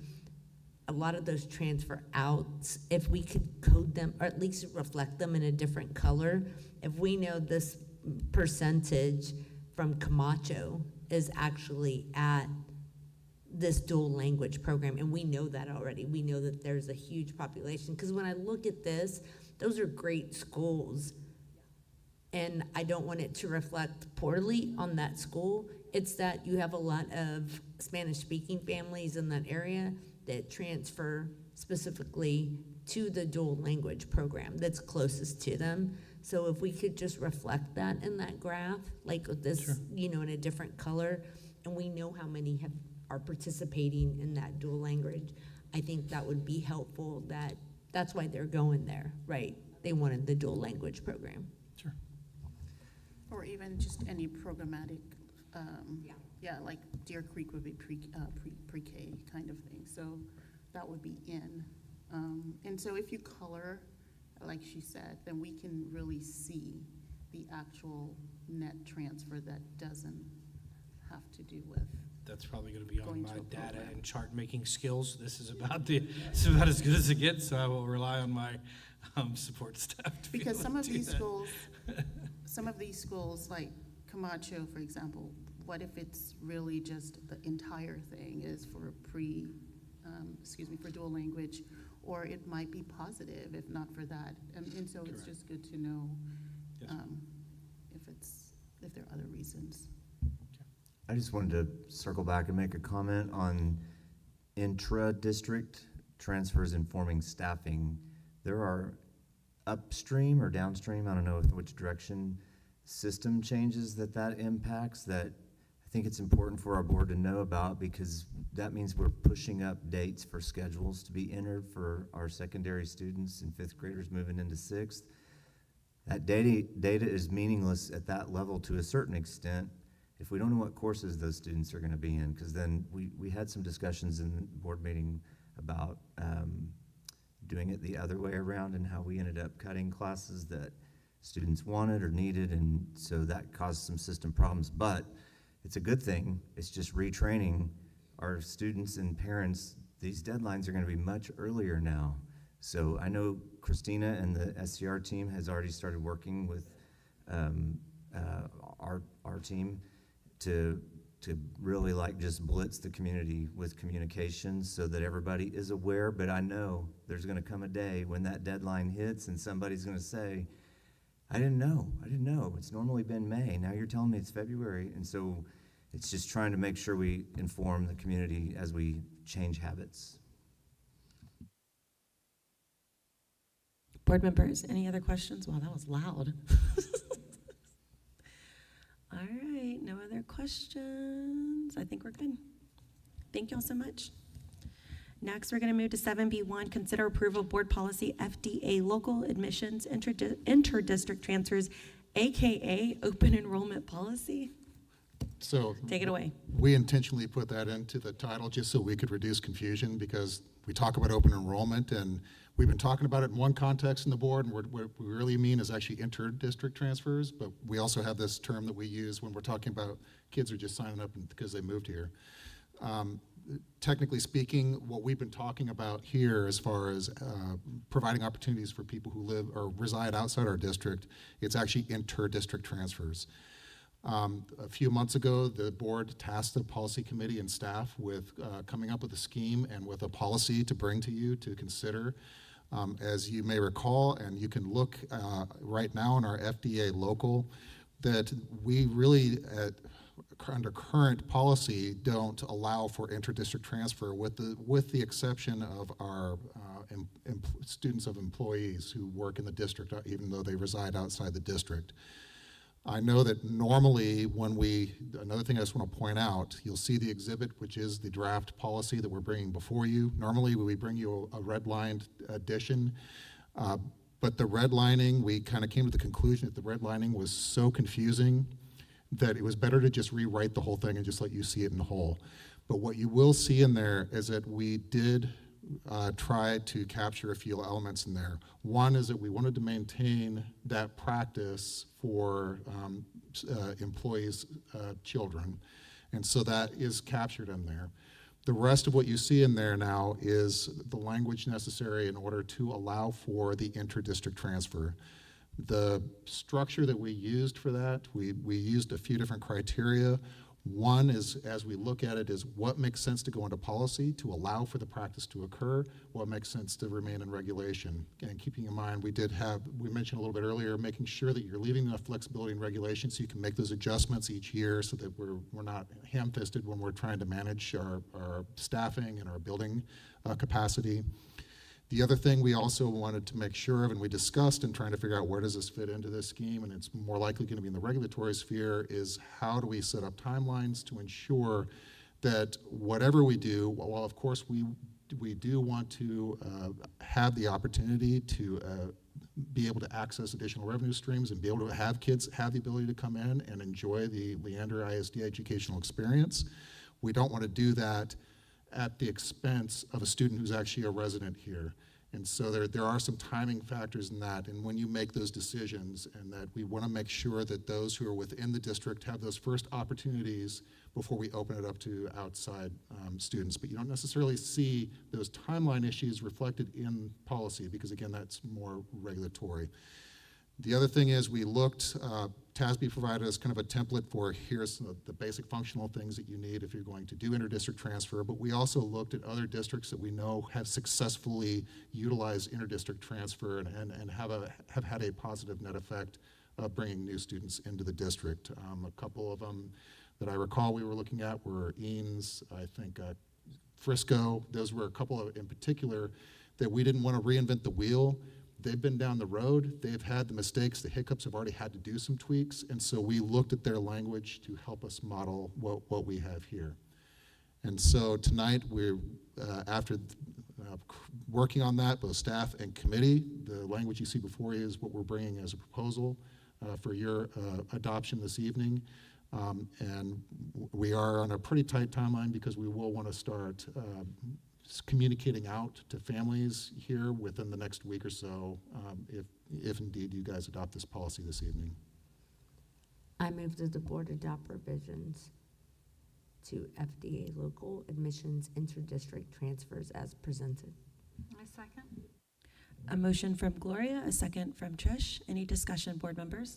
I have a question about like when you start working on these regulations for this, and I know y'all already are starting to work on that, and it really doesn't belong necessarily in policy.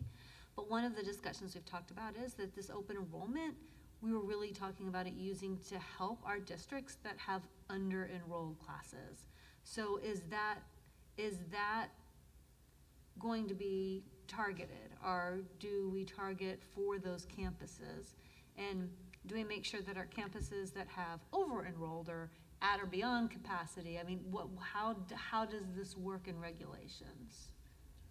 I'll probably be speaking out of turn here, and I'm going to turn to my colleagues a little bit, but generally speaking, I'll start with the over-enrollment part. Those would have the same type of moratorium that you would have for intra-district transfer, right? Because we want to make sure that there is still capacity left in the building for kids who move into district in the same year. And again, that's part of that same theme of we don't want to disadvantage a resident student in order to give a non-resident student some type of advantage. We do want to make sure that we are honoring the families that live in our community.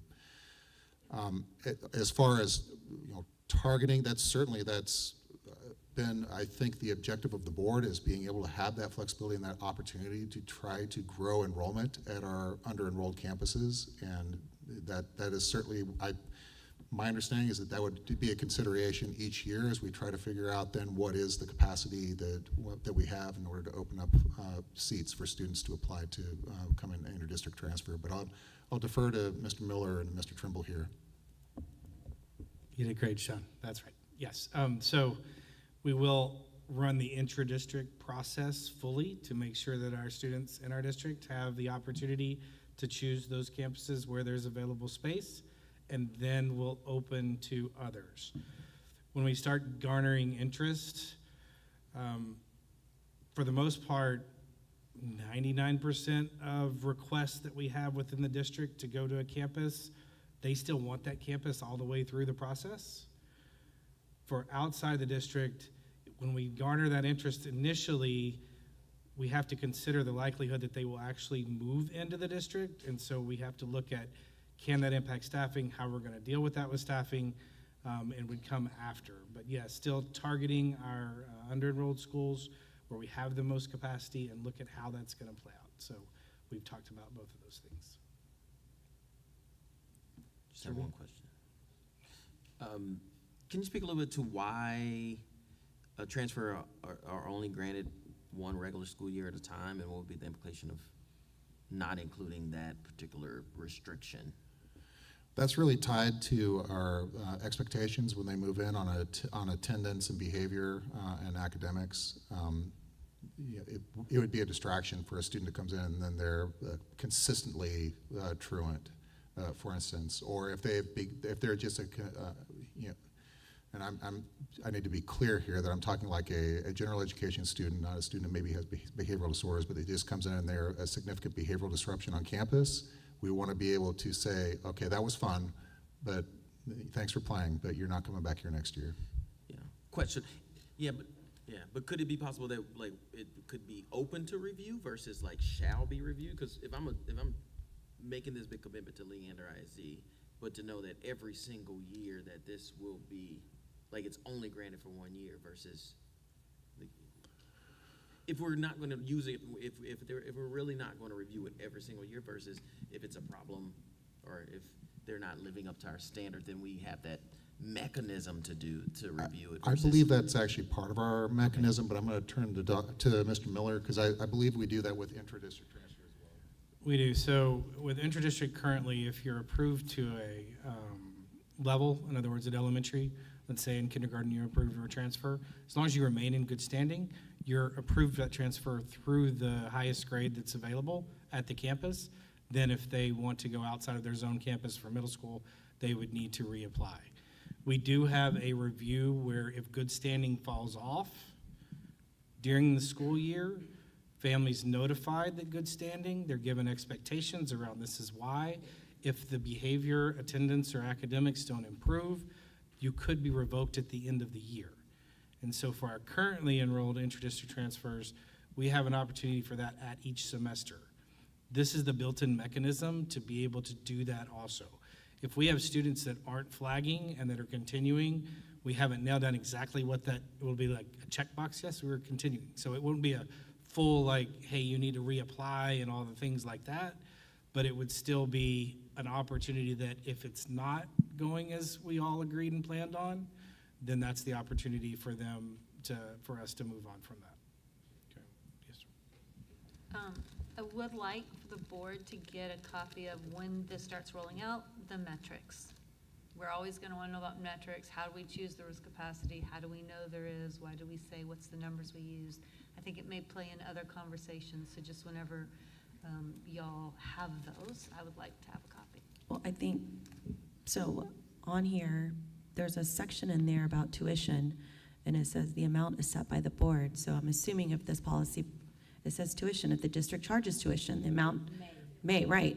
I have a feeling, I mean, who knows? We might come back to that conversation, so just to what you're saying, because if we're doing this, right, to generate revenue, and we know other districts charge, I'm just saying, like, that's a conversation I might want to have if we do pass this policy.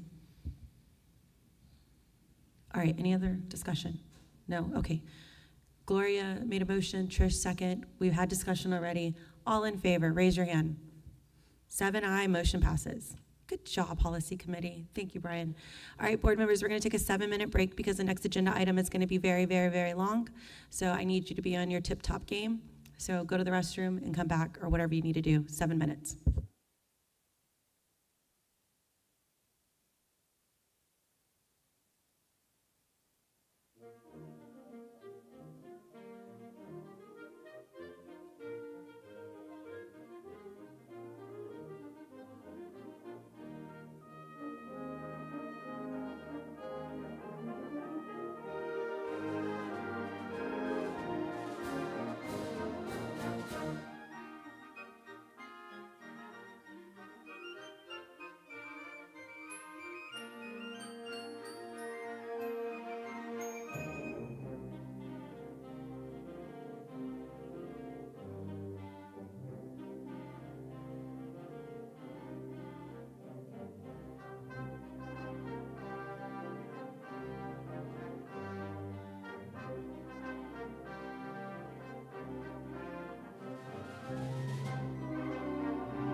Whoa, it is 9:34 p.m. and we are back from our break. Board members, we will now head into 7C2, discussion of the long-range planning recommendation. Thank you, Madam President. I just want to start off with a few comments. I want to make sure that we continue to remember that we're framing this long-range planning discussion inside two main things. Number one, the student experience and the excellence that we provide in Leander ISD in terms of that student experience. That's always been our North Star and continues to be our North Star as we walk through these difficult decisions. And then the second thing is the budget constraints and the resource constraints that we are facing right now as a district. We want to make sure that we keep those in consideration. We cannot talk about long-range planning without taking both of those things into consideration, and we'll see as we walk through this presentation how that plays out. Unfortunately, there isn't a single elegant solution to these complex problems, and so I just want to make sure that people understand that we're not going to be presenting a single elegant solution. There is no silver bullet here. This is very complex and messy work. It requires multiple iterations with input from many stakeholders along the way. Through the presentation, you'll see several levers. We talked about them as tools in the tool belt last time, and in this case, we'll be talking about them as levers. But I want to make sure that everybody understands that those levers are in process and changing constantly every day as we learn more and we explore the impacts of those potential decisions and actions as we go through. I just want to say that we appreciate the board's questions and the interaction throughout this process. I think we've had a lot of interactions over time since all the way back in November of 2021 to this point in time, and we really do appreciate the engagement of the board. We also appreciate the way that the community has engaged in this process. They've been very respectful in all of the way that they've done it, but they've been persistent too, and I think both of those things have been necessary in this process, and so we do appreciate the community and the way that they've engaged with us in the process. And we want everybody to know that we are listening, and we will continue to listen, and you have our commitment on that as we go forward. So board members, we encourage you to ask questions as we go through the presentation. Feel free to jump in. This has to be a conversation. That's part of the reason that we're back in the square, so that we can have a conversation about each of these issues as they come up as we go through. And so with that, we're going to jump right in, and Peter's going to start with just a very, very brief recap of our current budget situation. All right, thank you, Dr. Gearing, members of the Board of Trustees, Madam President. Tonight we look at our slide that we showed you last time, and if you look at this slide, your first thought is kind of like, well, hold on, this one's really going to have to, we're going to have to make some changes in if you look at our finances going forward. So if you look at the current year, we finished 24-25. We're barely, we're a good ways above our minimum fund balance, which is the green line. And as you look at 1 year out, 2 year out, 3 year out, you begin to realize that everything's changed and that there's not a lot of daylight left if we don't make changes or we continue to head down the path without making any changes, which is why we are here tonight as we started these conversations on staffing and campus closures, et cetera. So as we begin to look at this and we backtrack, we know that we've got about 1 to 2 years to make some significant changes. We talked earlier, some earlier presentations of death by 1,000 cuts, and this is it. This is kind of the culmination of it. We're there. So we have to begin again and go to, when you look at the next slide, it talks about the next 3 years. So we're currently looking at a $16 million a deficit above the 1.5% threshold for the current year. And then you look at the year following, it goes to 22.6 million, and then 25.6 for the 2 years after. So, I've been through many budget cycles in my life. Been through 2011. Been through 2020. That was usually a 1 year, 2 year thing, and the state would come in and fix it. But never, in my wildest dreams, I think we'd be in this position, all the districts across the state of Texas. So it's not just a one-time thing. It's not just going to be one that's going to be fixed in the next session. So just giving that this is what's led to us to our conversation tonight, to know that there's some serious conversations that we began and started and are going to be leading to with the presentation that we have tonight, and just the next part of the presentation that Jeremy's going to talk about is, as you look at these numbers in the background, and then where are we going forward, and what are we looking at, or what is on our plates as we look to go forward holistically as a district to address the graph that you're looking at right now. So I will let. Do you have a question? Go, Trish. I'm watching you light up. Let's go. So the proposed deficit for 26-27, that is at the start, right? Last budget cycle, we had a projected amount. Our projected amount of deficit grew as we went through the year. So knowing that's been kind of a thing that does happen, is it possible we may actually be looking at more than 16 as we go throughout the year? Are we feeling like that's a pretty place where we can, I mean, I know we have to stabilize at some point, but I'm just curious what your thoughts are. Yeah, currently we're at 16.1, strictly based on budget. We are down 650 students on the current year compared to this current year budget, and that's probably about $6 million in revenue that we would lose. So if you want to take that 16 and that 6 would get you to 22. If those students don't come back, this is going to be probably a unique year. I think typically we get students kind of by Labor Day, mid-September. I think we have some visa issues and some other things with some students that leave the country. So this one, we may not get our full students back by maybe mid-October, November, depending. They'll be a little bit later than normal.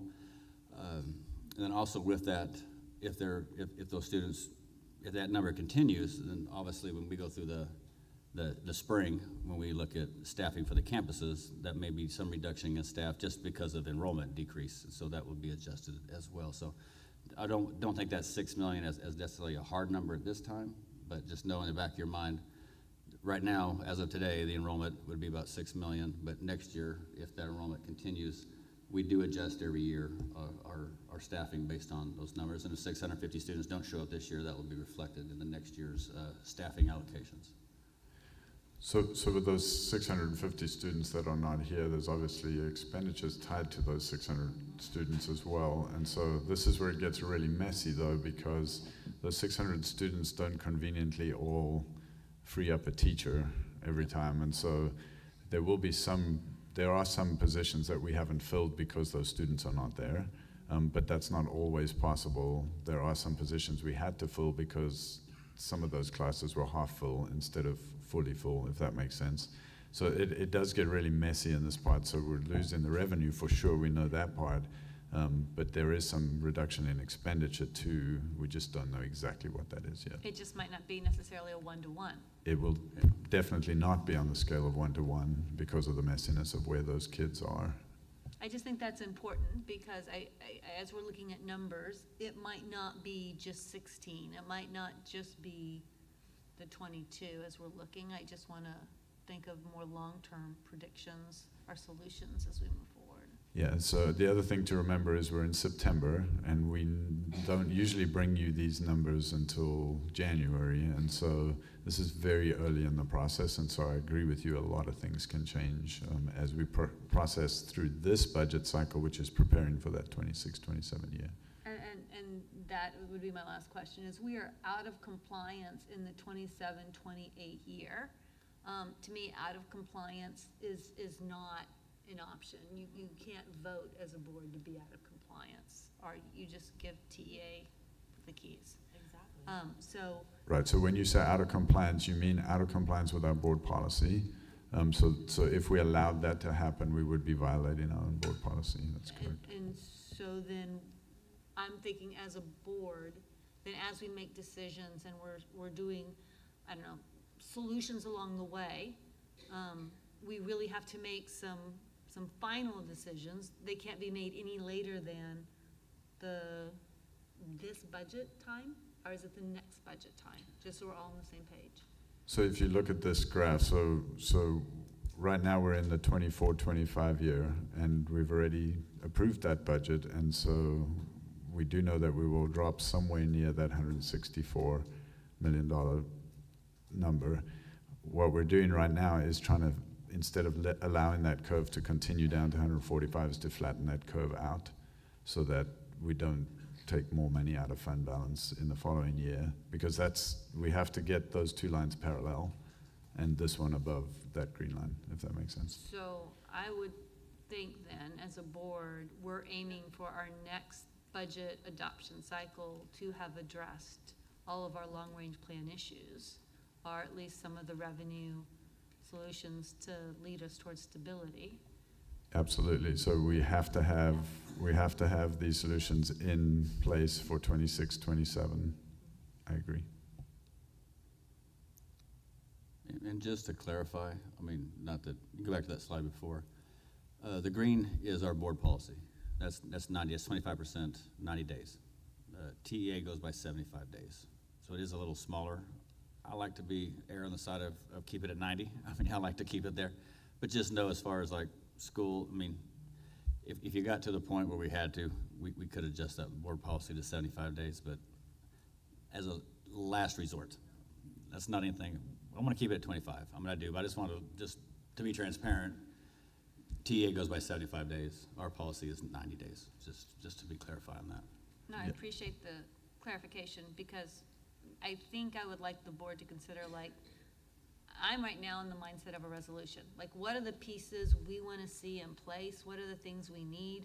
And then, and again, it can be whatever we want. I think there is an example in front of us. We can do whatever we want, but I think there should be something where we're clearly thinking of these dates, because open enrollment, it doesn't look like it's a two-time thing. It looks like open enrollment happens, and then in 1 month, we have to make another decision, is basically looking at this. So I'm thinking about that as we move forward. So board members, in front of you is an example of what a resolution could look like.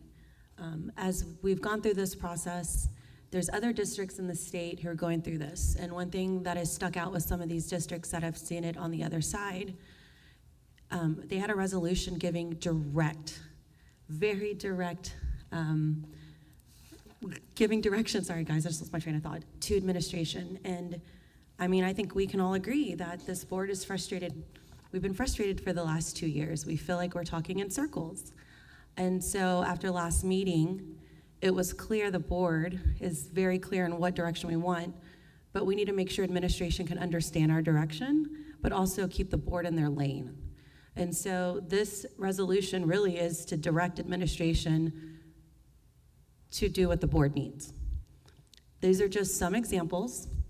So the whole intention of the resolution tonight is for the board to look over it. We're not married to the wording, but basically this is our way to show administration, this is what we want, this is what we need to see, and we need you to do it. I just want to keep this in mind, because we're talking about a very tight time frame in which a lot of decisions have to be rolled out. Like, we're talking about, I don't know, by December, we're going to need a lot of things already in place. Exactly, and this gives us that timeline that we all talked about last week. And it also gives us an opportunity to follow along, so we're not surprised by something that comes out of left field. The board is very clear in their direction to administration, and the administration will need to listen to what the board charges them to do in this resolution. I have a question about the resolution idea, because while in theory I understand its purpose, we've already done this. And how is this resolution going to help us? I mean, we're still on the calendar for less than a month to make a massive decision on information we still don't have. And we've already done all of this. So what is the purpose of now, here's, however many pages in a resolution to direct administration? We already did that. I'll tell you, Francesca, for me, looking at this, we've had a lot of meetings, long meetings, where we've talked, and there's 7 people, right? And sometimes we all want different things, or we want slightly different versions, and sometimes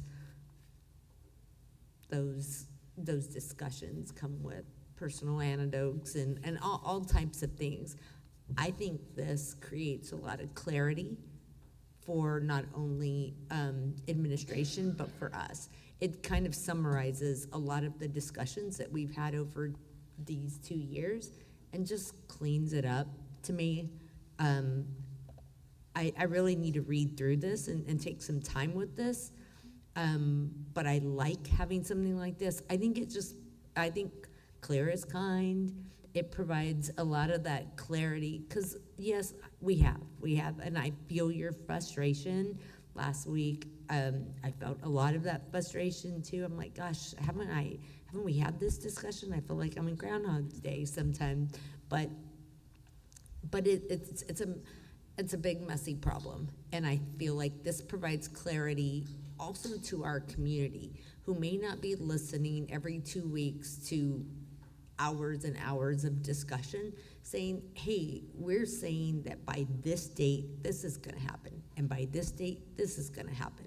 And we promise that this is gonna be provided, and we're gonna have this, this, and this. So I think, yes, to your point, like, haven't we done this? I think, yes, we have, but I think this just gives clarity to everyone, to our community, to our admin, to all of us.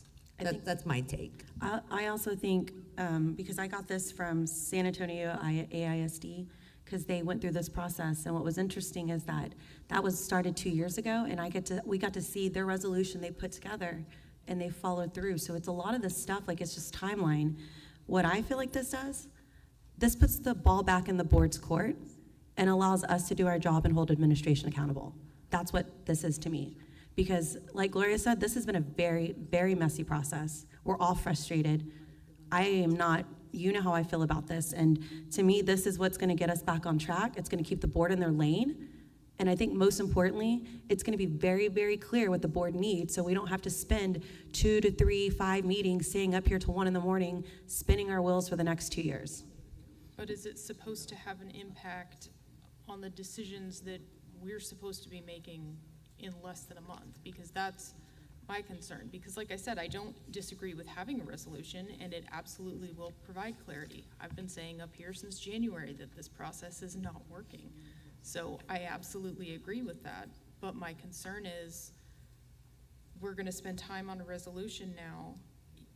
To what effect with the decisions that we're supposed to be making in less than a month? I mean, let's be honest, we don't even have that information to make a decision. That's my I'm not concern. making a decision in a month. I don't know what the board's gonna do, but this right here, this gives us a decision, and this makes them give us the data.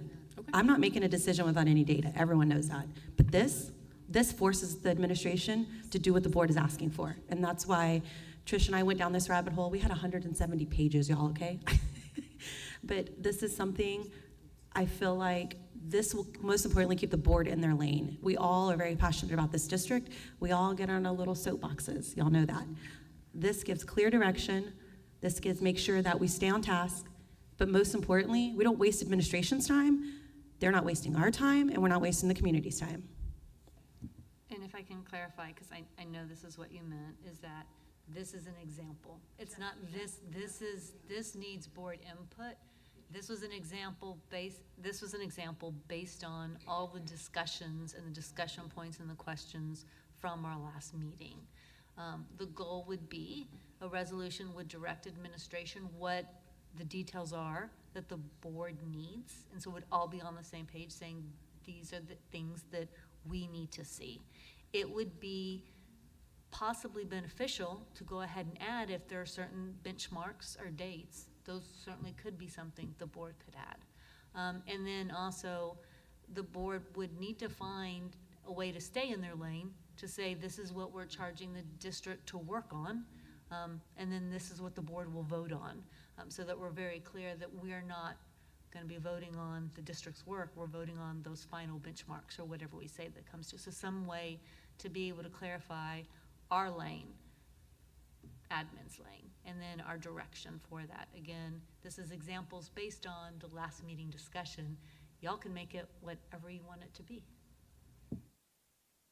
I love that all the revenue generation strategies have been added. Like I said, I need some time to dig through, but so far, I'm really excited about having something like this. I think also one thing we try to do is not focus just on the lower enrolled campus. This is an entire district resolution. And so this gives us the stability and plan that we keep asking for. What happens next? What happens next? So I feel like it kind of gets us in those beginning stages and then gives administration the ability to do what we need them to do to get us that information so we can make a sound decision. Can I ask, so you gave these to us today. We have some time to talk to them.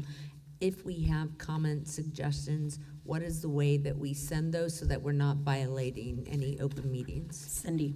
Okay, we send any comments, suggestions, questions regarding this to Cindy. Cindy. Okay, thank you. It's just not two-way discussion, so Anna can't reach back out and Absolutely, I can't reach yeah, back out. but we It can just send them all to goes Cindy. She can collect. compile them. We can have them at the next board meeting or whenever. Okay.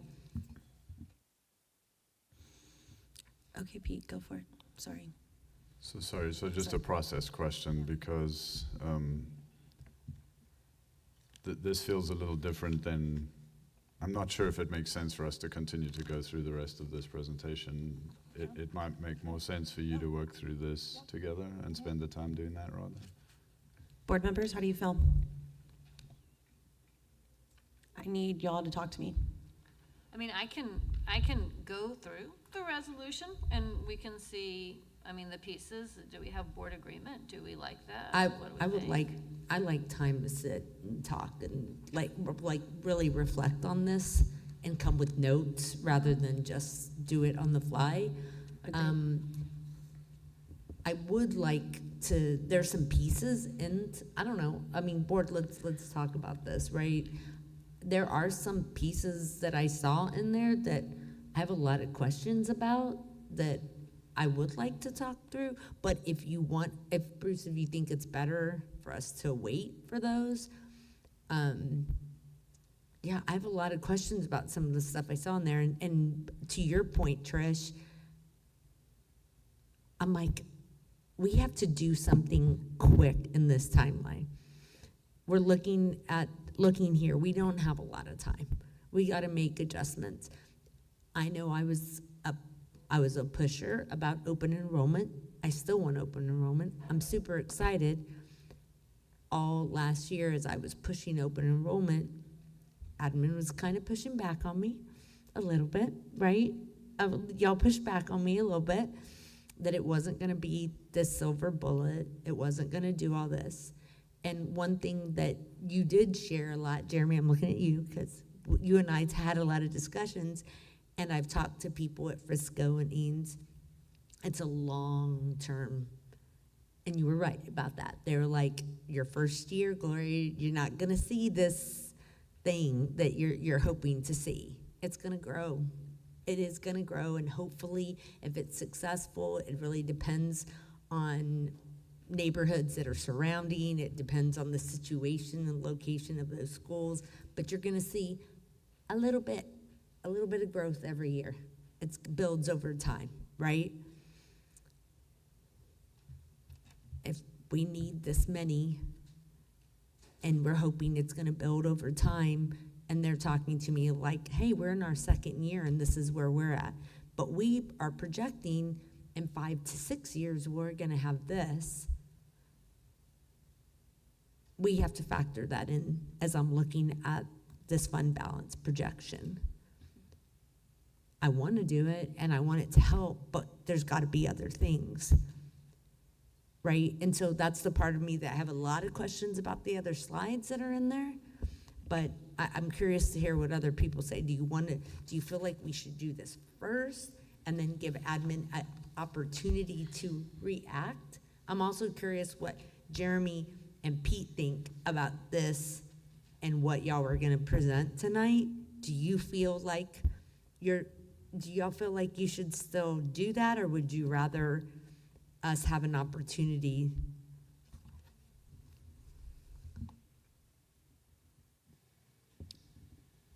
While they're reviewing, to your point,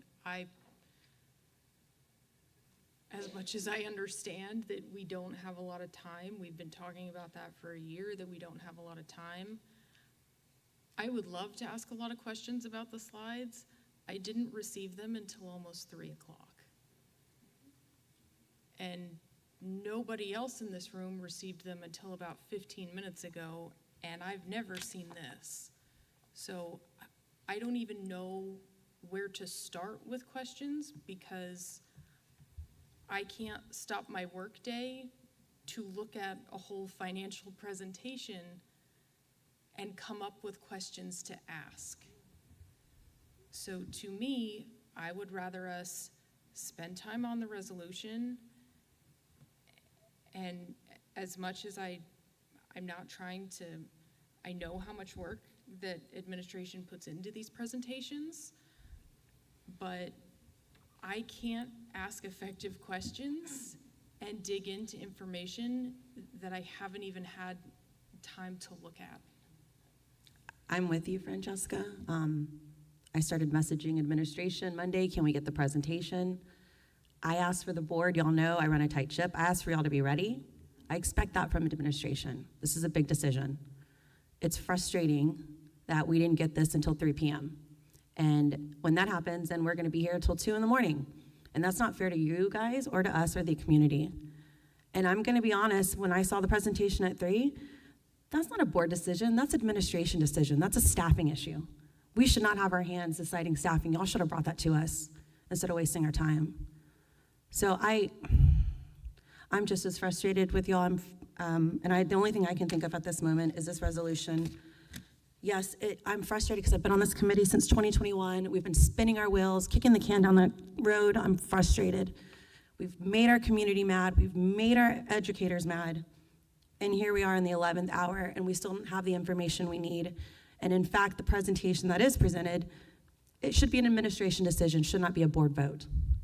So I would prefer the board, and if this takes a special meeting, because we owe it to the community, because we've been sitting here twiddling our thumbs for a year and a half, I think we need to have a special meeting and really get into this resolution and give some clear guidance. I know that's more work for us to do, but y'all, this is ridiculous. I expect more from administration, I expect more from this board, and we owe it to the community. So that's my suggestion. I'd like to have a special meeting immediately, and I want to go over this resolution. And that way we can stop spinning our wheels and we can give some clarity to this community. Yeah, I felt bad because I've been trying to look at the slides while we were sitting here. I got off work at 5, drove across town, and so I had different people on the board saying, hey, have you seen the slides? Do you have questions? And I'm like, I'm driving. And so it is hard because then in the board meeting, when we're having other discussions, and I feel like a jerk that I'm not paying attention because I'm trying to look at this presentation. And I'm like you, Anna, I told you, I was like, I don't like looking like I'm not prepared. I hate being put in that position. It's not something, I don't want that. I get frustrated with other people when they come to board meetings and they're not prepared. And now I'm not prepared. I'm still processing the slides right now.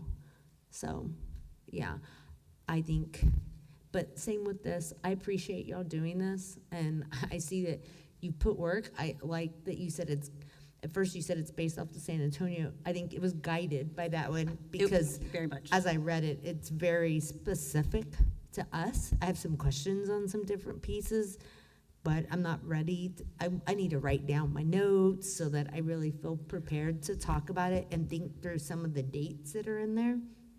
But I think if we can do this with some dates, and I think this would just be a score for admin, because I know we've been asking a lot from admin too, and I know this is hard for admin sitting at this table, and so I know it's been hard. I often feel like, gosh, you poor guys, y'all have like 7 different bosses, and sometimes we're all asking y'all for separate things. And so I think if we could do this with one voice, right? Here's one resolution. Gosh, wouldn't that just be such a gift that we could give to our community about what's going to happen next, what this process is going to look like, and such a gift, in all fairness, to our staff, to administration, of like real clarity of what we want next. Sade, Nkosi, Paul, I haven't heard from y'all. What would? Yeah. I'm gonna call y'all out. Y'all better come on, do your job. So yeah, a couple of things kind of come to mind for me. One, resolution. I think I agree. Just need time to review. Can be a really great tool to provide clarity around expectations, and so I think setting up some time where we can review that makes sense. In the presentation, I think that a new framework for evaluating kind of the levers was introduced. I could imagine a scenario where we just understand the thinking behind how we might want to evaluate those levers, so that we can then make sure we have a full list of the levers that we want to evaluate. And we don't have to come up with that list now, but I'm just trying to prepare for the next meeting, that where like this is not completely wasted and like we gain some momentum. And then the other piece would just be potentially discussing today a revised timeline. Yes. Given this conversation, and maybe settle in on what a timeline may look like to get this conversation back on track. So Pete and Casey, question. With budget and staffing, when is the absolute time deadline that the board would need to make a decision? December, January, what does that look like? As far as the staffing, like What is like approving the staffing guidelines? Right, what is like without us messing and causing too much in the system, what is the last date of the month, or I'm not giving a specific date, but just when is the last time we could make a decision of whatever comes out of the resolution? When you need your staffing numbers, when you need the budget? We'd need projections for staff in early February. Thank you. Sade? Yeah, I agree that we just need, based on when the files were dropped, that we need more time, or I need more time to process. I was just, as I glanced through the slides, one of the things, and also the resolution, something that came out or stood out to me was when the community engagement portion was enumerated, it looks like something that was glaringly missing to me was the long-range planning committee, that was not indicated, that was part of the community engagement. Okay, Paul? I agree. We need more time. Okay, board members, Trish, resolution? Yeah, remember this resolution is really just taken from meeting discussions. I mean, Pete just pointed out, he's like, revenue reduction, you mean expenses? I was like, yeah, it was just a Look, quick. Pete, come on, So- you got me and Trish together, So again, please take what, this is meant to be just kind of this guiding thought. This is supposed to be the board's. So if you feel more comfortable just writing your own resolution, that's fine, send it to Cindy. She'll bring it to the meeting and we'll do that. I mean, just give your suggestions, your recommendations, whatever you want to Cindy, and she'll compile and get it. So we don't have a board meeting until October 9th, so that's 3 weeks. I can meet any day next week. So except September 23rd. I would like us to have a special meeting as soon as we can, because we can't wait 3 weeks to talk about this, because everybody is waiting to decide, is wanting to see what we're gonna do. So we need to make a decision. We need to have a special board meeting. I would like to see it next week. I can do any day but September 23rd. Yeah.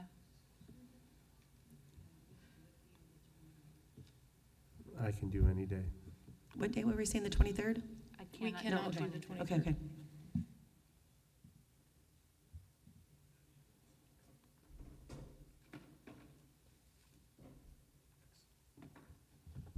Sorry for butting in.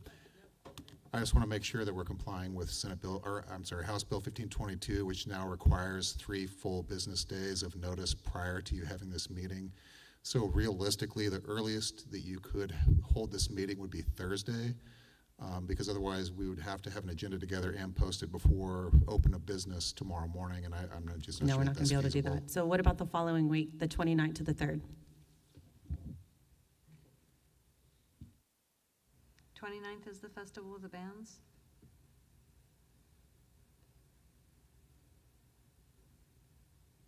So the 30th?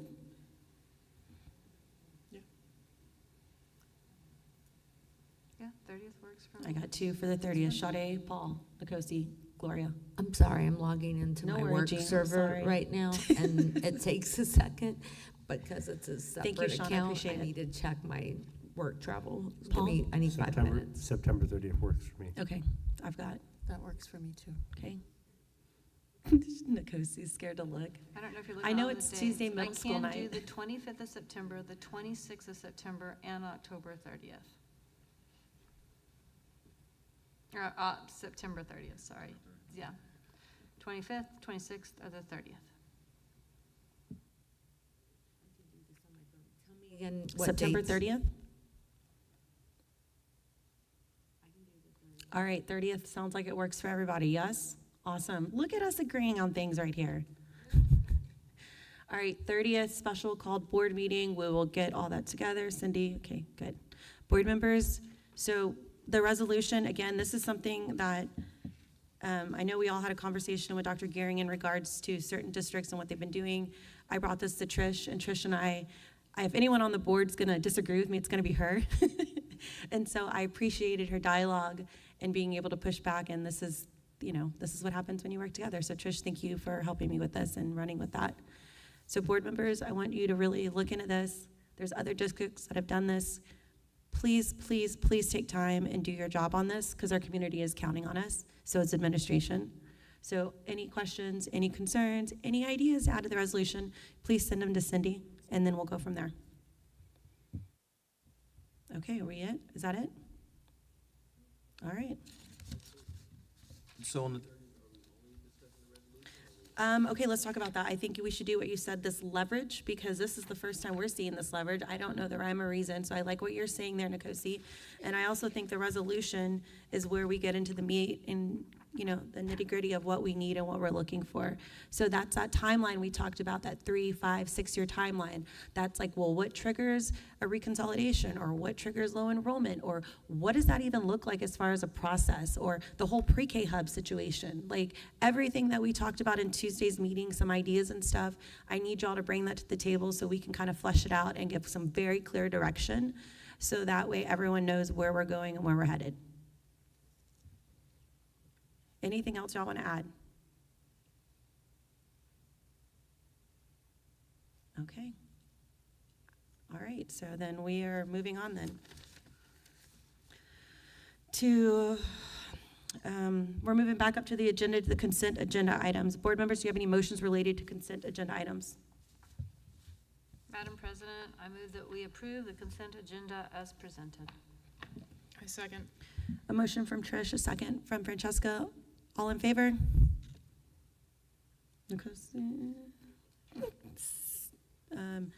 7 ayes, motion passes. Next, we're going to go to Superintendent's report. Dr. Gehring, you're up. Thank you, Madam President.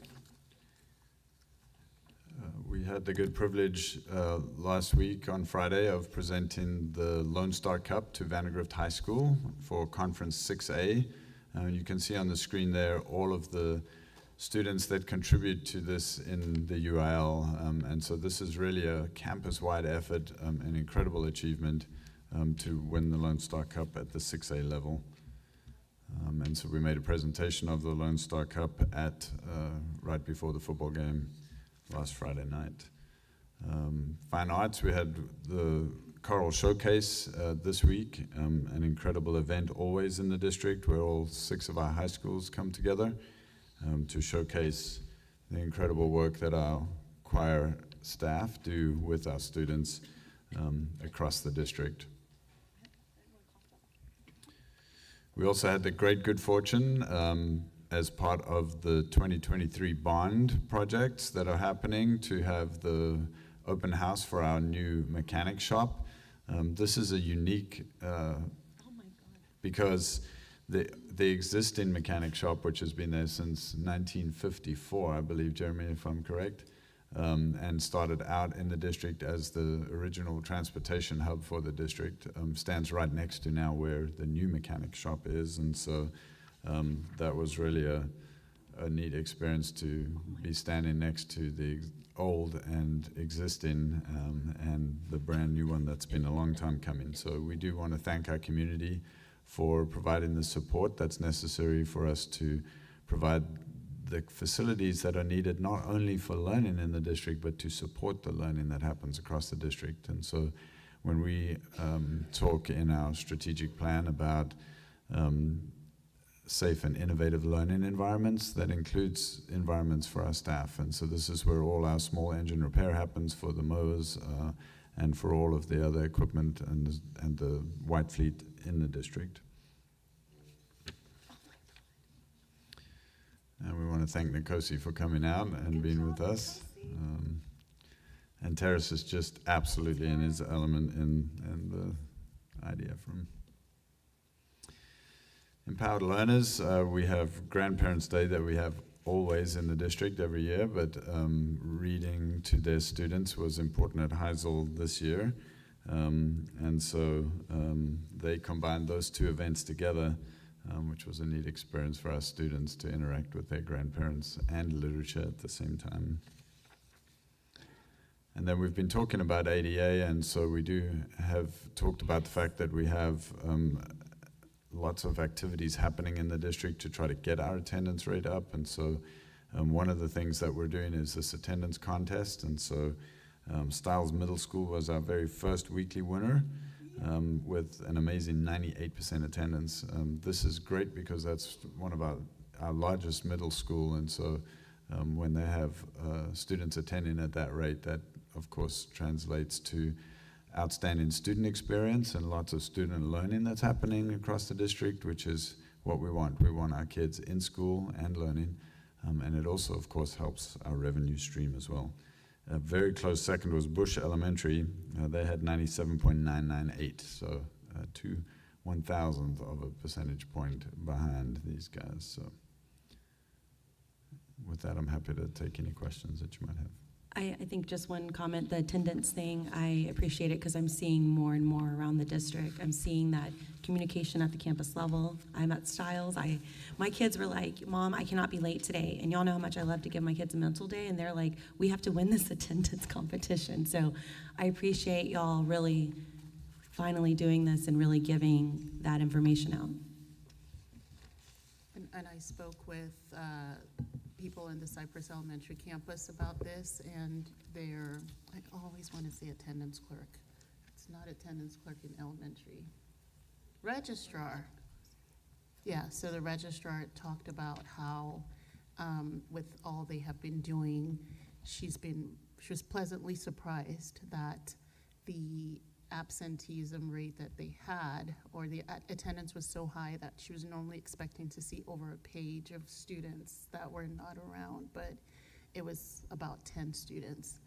And yeah, they were just sharing ideas of what they've learned from other school districts as well. And so they're going to look at playing Snoop Dogg's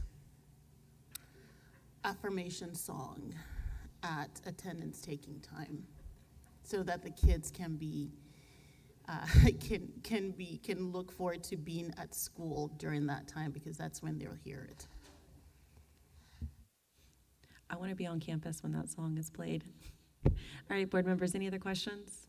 Nope. All right, now we're going to head to 7A1, discussion of district and campus improvement plans.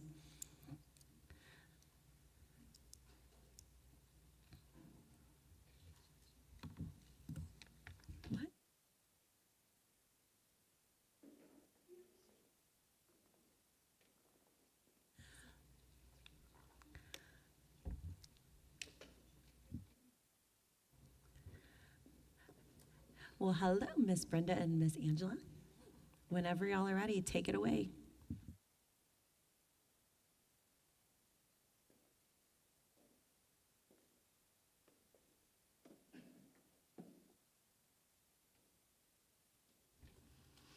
Good evening. Angela and I are here this evening to provide an overview of the improvement process and the alignment of the strategic plan, our district improvement plan, and our campus improvement plans within our system. Okay, So our improvement plans are really a very critical part of our whole system alignment. So we start with our strategic plan, which is reflective of our core beliefs and our guiding documents. And this leads us to how we're really holding ourselves accountable within our community-based accountability system that started back with our hopes and dreams from our community. Our district improvement plan and our campus improvement plans are really our one-year work toward achievement of that overall strategic plan. So within these plans, you're going to see information that Angela's going to cover in just a few minutes. But what we're really focusing on are the 2 PLC questions. And we've talked about those questions before when we brought you the data on PLCs. One is, what is it we want to know and be able to do? And then 2 is, how do we know what impact that is making? How is that working? And so really that's what our improvement plans are focusing on. And then when we look through these strategies that you're going to see within the plan, we are really coming back to that numerous times during the year. We do that at least 4 times a year, many times much more often, really just to say, what is the work we're doing, and is it making an impact toward our desired outcomes? And so, if, for example, we've talked about this before, within our cabinet, we do a cadence of accountability. So we actually look at that monthly to determine what is the work that's occurring, and again, is it moving us toward our desired outcome? This information then feeds into our district and board goals and our superintendent evaluation. So data is occurring all throughout the system, but that data also feeds back up. This is one of the things, Madam President, I think you saw it when we were at our leadership conference this summer, and how data feeds back up through the system. We then bring you that data back in the form of formative reviews. We talk about that with our district-wide education improvement committees, our community-based accountability system committee, and so it's just a very cyclical process. I don't know if you did that on purpose, but that was the very first point I was going to make. It's a cyclical process. So the campus improvement plan process and district improvement plan process really is meant to feed into last year's goals and what successes did we have, what is the data telling us then that we need to be focusing on next, so that it's progressive and we're not starting back over every single year. So that's always the focus and the training that we make sure that both our cabinet and our campus leaders have as they're planning out their campus improvement plans. Alignment is really critical, so we talked a lot about that in that last slide. So what did we say and what did we commit to in our community-based accountability conversations with our community? And how do we make sure that every plan that we have in campus improvement plans and district improvement plans are aligned with what our community said is important to them? That's always critical. And so what we do here, if you look at this little graph, is you start with that number 1. We start with the comprehensive needs assessment.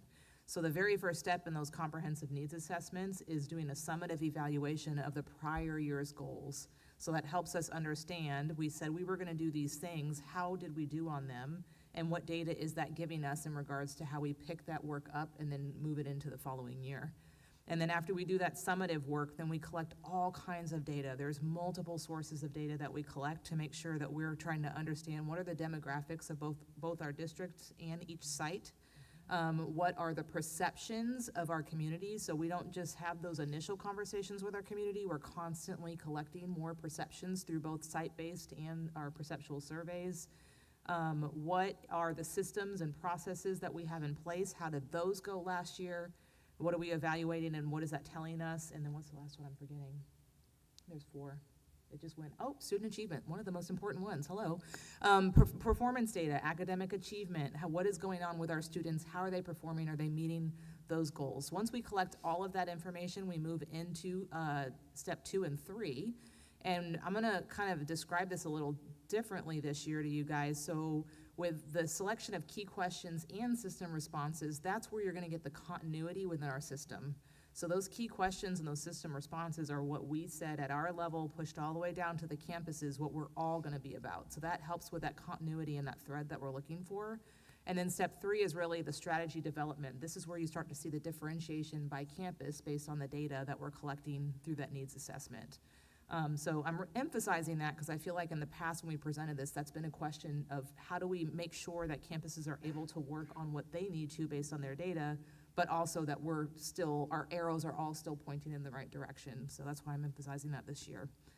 And then step 4 is all about site-based. I don't know if you guys remember this or not, but last year we talked a lot about site-based committees. Our DWIC is our district-level site-based committee. We've already sent out our communication and our guiding documents to our campuses to tell them this is how you build out your site-based. We have district representatives. This is who they are. We sent that out a couple weeks ago. And area superintendents support the establishment of that when we're struggling with like recruitment, those types of things. And the goal of site-based is that we are bringing those developed plans, and those are live documents. So we are constantly talking to community and saying, does this still make sense? Here's our progress. Give us feedback. And that's how we monitor and adjust. That's step 5. And in fact, what you saw just on that slide is we're actually bringing this plan to our DWIC committee, to our district-wide education improvement committee next week. Francesca has a question. You had a question on the slide. Sure. Where would something like feedback from the audit go? Because we have that huge audit that was directly related to this with a lot of different steps and things that we need to improve on. So where would that be reflected That's here? an excellent question. So 2 spots, and then you fill in any gaps that I have. It can go in one when you have that comprehensive needs assessment process. We can pull that information in. But in this particular circumstance, some of those audit findings happened after our CNA was kind of developed, so then that would go into 5.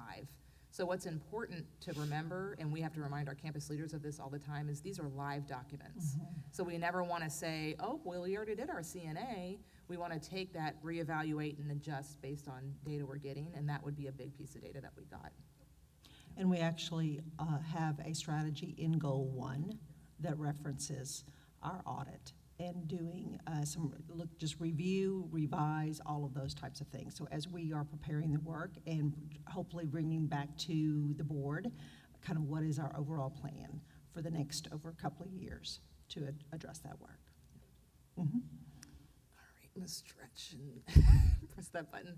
All right, so this next slide, really the intent of this slide is to orient you to those campus and district improvement plans so you know what you're looking at when you're seeing those action pages.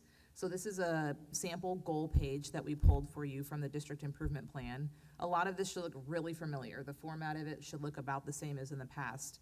The goal, the key questions, the system responses, I'll repeat what I said from that previous slide. That's the language that remains consistent no matter whether you're district, campus. This is where that continuity and that thread comes in.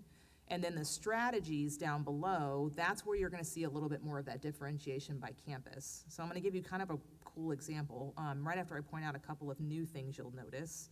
So right under the word strategy, you're gonna see it says evidence of success. So that is a new piece. What you may remember from the year prior is the evidence of success was up higher where the box was, and it was like the district level evidence of success. So what we found when we were kind of reflecting on the year past is, yeah, but then what about the evidence of success as it relates just to that strategy? So we adjusted that last year by just writing strategy 1 and strategy 2 up above, but we wanted to be more efficient and we put it right below underneath. So that evidence of success is only for that specific strategy.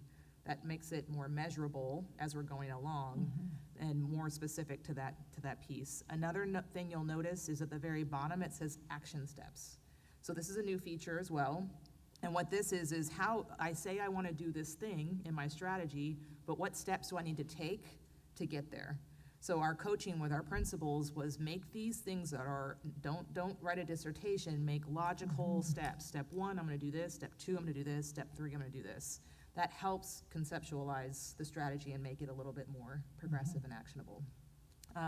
One cool thing that I'll kind of highlight, little bias, is Glenn feeder pattern, right? We're having these conversations through PPLC, that's right. And naturally evolved in those conversations were, well, we're in the same feeder pattern, should we be doing some alignment? And naturally they created, and it was such a beautiful day, I remember it like it was yesterday, she was there with me. Our high school principal stood up on the board and just started whiteboarding some ideas, and they ended up landing on 3 high-level strategies that they wanted to focus on as a feeder pattern. And so we were able to, in leadership, let them come together and say, all right, we said this in May, so now what? And everybody decided to commit to aligned strategies. Now, when you read it, it's gonna read differently because their CNA is supposed to drive their strategies. So you're gonna have strategies that are aligned but might read differently based on the context of the campus. And then those action plans are where your real differentiation is gonna come from. So you'll see a lot of consistency in the strategies across these campuses, but a lot of differentiation in the action steps based on the context of the data they collected. It was a true vision of PLC. When we talk was about really cool. PLC, what did that really look Yeah. like? All right, so I'm gonna move us forward here. So this slide really is meant to kind of explain to you all what we're doing to support the work. And so coherence is kind of a word we started to, our executive team started to talk about last year in regards to when we're designing our professional development for our leaders, for our teachers, for our coaches, what does that need to look like so that we maintain that continuity but also support the differentiation that's needed? So that little white path driving down the middle of the lane is gonna be our continuity. And it starts down at the phrase in the bottom says, your path, our purpose. So we're all driving down that road, we're all doing that, taking that journey together, and we're driving up towards that graduate profile. And then you'll notice the little kind of pit stops along the way. And these are different things depending on the context of the campus. So if I have a campus where goal setting has been, I'm a leader in me campus, and goal setting has been a part of my identity for 10 years, that may or may not be the major area of focus for my campus because we're sustaining right now. But I do need to focus on portfolios. So it allows people different entry points to kind of play in the sandbox with their next step. But then it also keeps the continuity. We're all gonna be about PLC.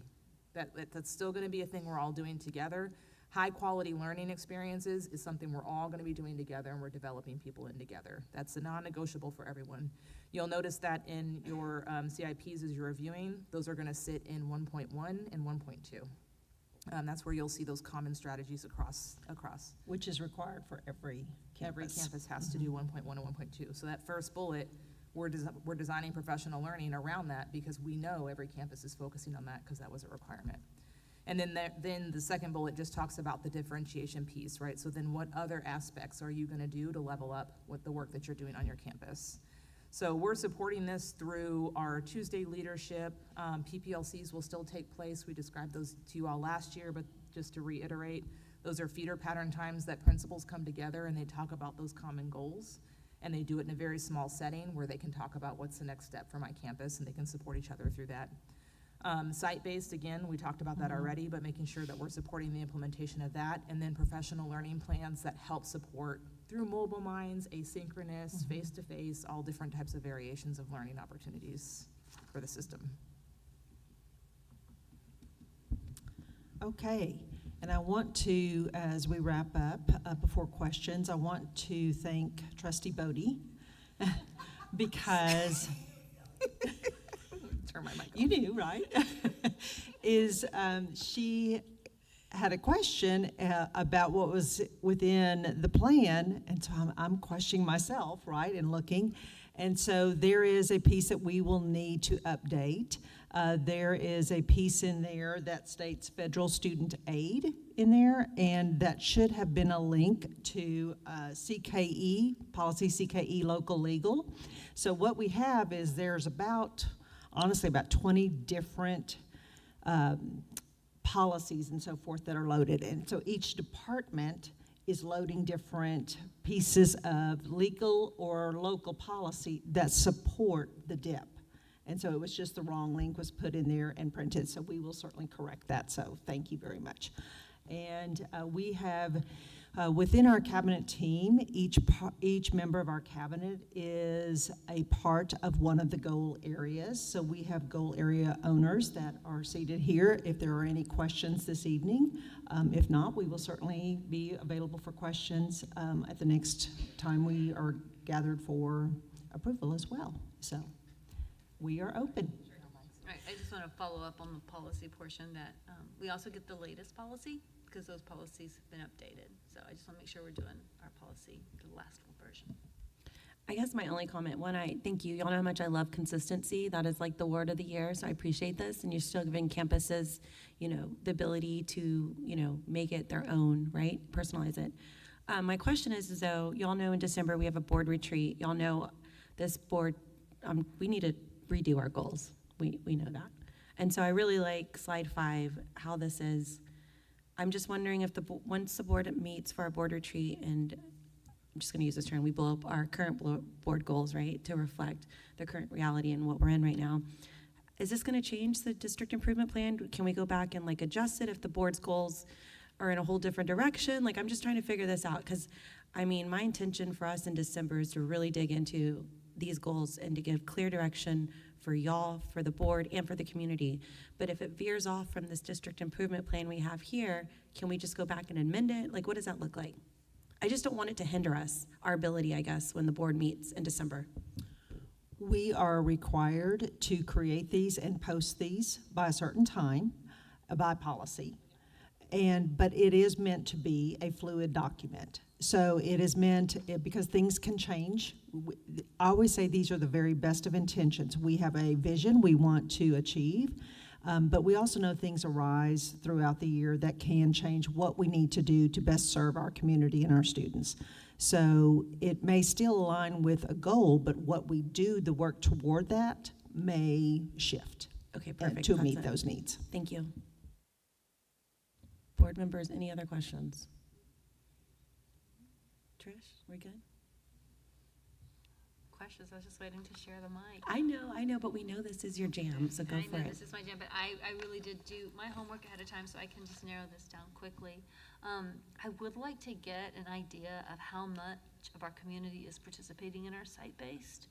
And just so we have a baseline, so when we come and show next year, we can see are we increasing? Is the work and the things you're doing helping increase our site-based? I think that's important for our community to be able to participate in our improvement plan. That's key. I have a question about, first of all, I love some of the shout outs. I saw that our district-wide score an SAT increased by 11 points, and I think that's really good. So congratulations, district and admin, for all that work. I also see that we have record high business partnerships for work-based learning and increased AP CTE enrollment. Also really good job. I love that. So I wanted to do the shout outs. I also have some questions though. I'm looking at our opportunity statements, and I'm not sure where they are in our DIPs, our SIPs. So is it possible that our DIPs and SIPs might not go exactly to an opportunity statement? Is it possible that an opportunity statement may give a general direction, and then you're looking for a couple of DIPs or SIPs, if it's on the campus or the district, to address these issues? Okay, I think I understand your question. I'm going to try to answer, and you let me know if I'm off track. So when you do the each section that I listed in the needs assessment, the data generates opportunities for you. So you then derive, the data is telling me these are the strengths that I have. Here's an overall summary. Here are a few opportunities that I have. So a campus or district may have a number of opportunity statements for each of the 4 sections. At the end of that, we then ask and coach our leaders to then prioritize what are the opportunity statements that you think are #1 priority that you need to be focusing on now. That helps with the narrowing of it. So there's a possibility too that we can produce an opportunity statement that we are not necessarily prioritizing in the moment. Well, I was looking at some of these opportunity statements, and I'm curious if there's a way the board might need to consider them. I'd love a little more detail around them. The opportunity statement I saw on page, I'm using really small print, and we're not going to talk about why my eyesight can't pull it up, but we're just going to say it's this page. There's the district process and programs. It's right when you start discussing those. It is the very first opportunity statements, and there are 2 there. And it says that, let me make sure I blink a couple times as I read it. Oh, thank you. Look at this.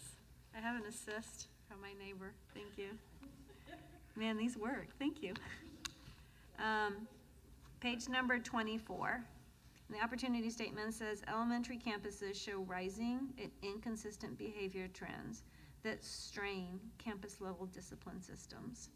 There is a lack of standardized practices and clarity in the classroom management support which contributes to uneven data tracking, and prolonged behavioral incidents. And I would love to know how the board can address, is there anything that the board could do, policy, or whatever is in our lane that we're able to help address. Additionally, the one underneath it says that students experience variability and access to advanced coursework, CTE, and electives due to inconsistent master scheduling practices across the schools. And so there's differences in scheduling processes. And again, I'd love to know, what we can do, if anything, there.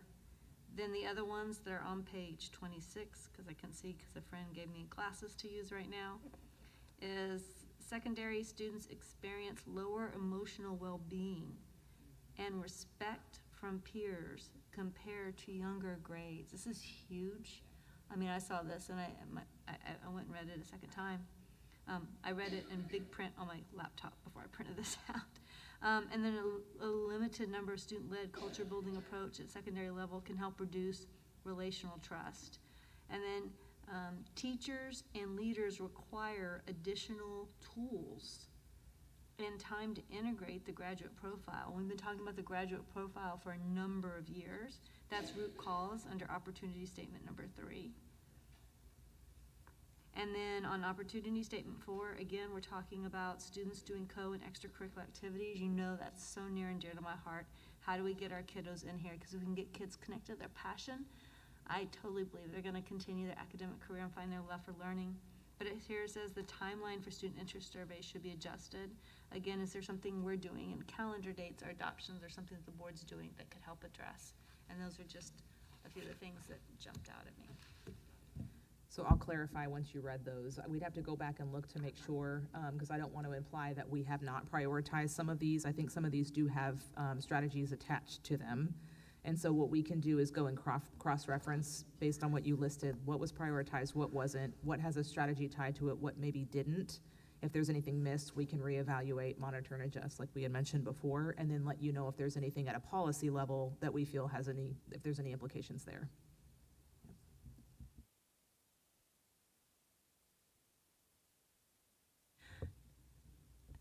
No more other questions. Awesome. Thank y'all so much. Appreciate it. Everything okay over there, Nkosi? We hear you. Oh, you just broke the chair. Well, bless it. All right, well, we have a little bit of break. I just want board members to know that 7C3, discussion of Citizen Facility Advisory Committee Charter, will be moved, so that way we can go into more discussion about the resolution, because I feel like the resolution is a key piece to that. It's that invisible string that we need that ties us to the LRP. So if anyone has any questions, this conversation, the agenda item was about the charter, not about going to bond. So any questions about the charter, please get with Jeremy. All right, we're good. Oh. All right, we good, Nkosi? I don't think we've ever had someone break a chair in a board meeting. Good job, Nkosi. Oh, man. All right, now we're going to head to 7C4, consider approval of the FY26 budget amendment number 2. Go, Pete. Good evening, Madam President, members of the Board of Trustees, Dr. Gehring. Tonight we have our second budget amendment for fiscal year 26. This is a budget amendment of just rolling forward the POs from the prior year for the items that were not received prior to June 30th. The total, we have the 3 funds. We have a total of $3.78 million for the general fund, which is made up of 4 funds, some NEFA, MLISD, some athletics, the bulk of it being in the general fund to the tune of $3.68 million. Child nutrition fund to the tune of a little over $800,000, and the debt service fund a whopping $800. But those are the cost of the items by fund that were not received prior to June 30th, and we were asking that those POs be rolled forward to fiscal year 26. Pretty standard to what we've done in prior years. I need a motion, board members, unless you have any questions.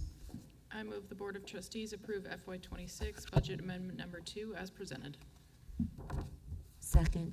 A motion from Francesca, a second from Gloria. Any discussion? All in favor, please raise your hand. 7 ayes, no nays, motion passes. All right, we got to the end of our agenda, board members. It is now 10:44 p.m. and having no further business, this meeting of the Leander ISD Board of Trustees is adjourned.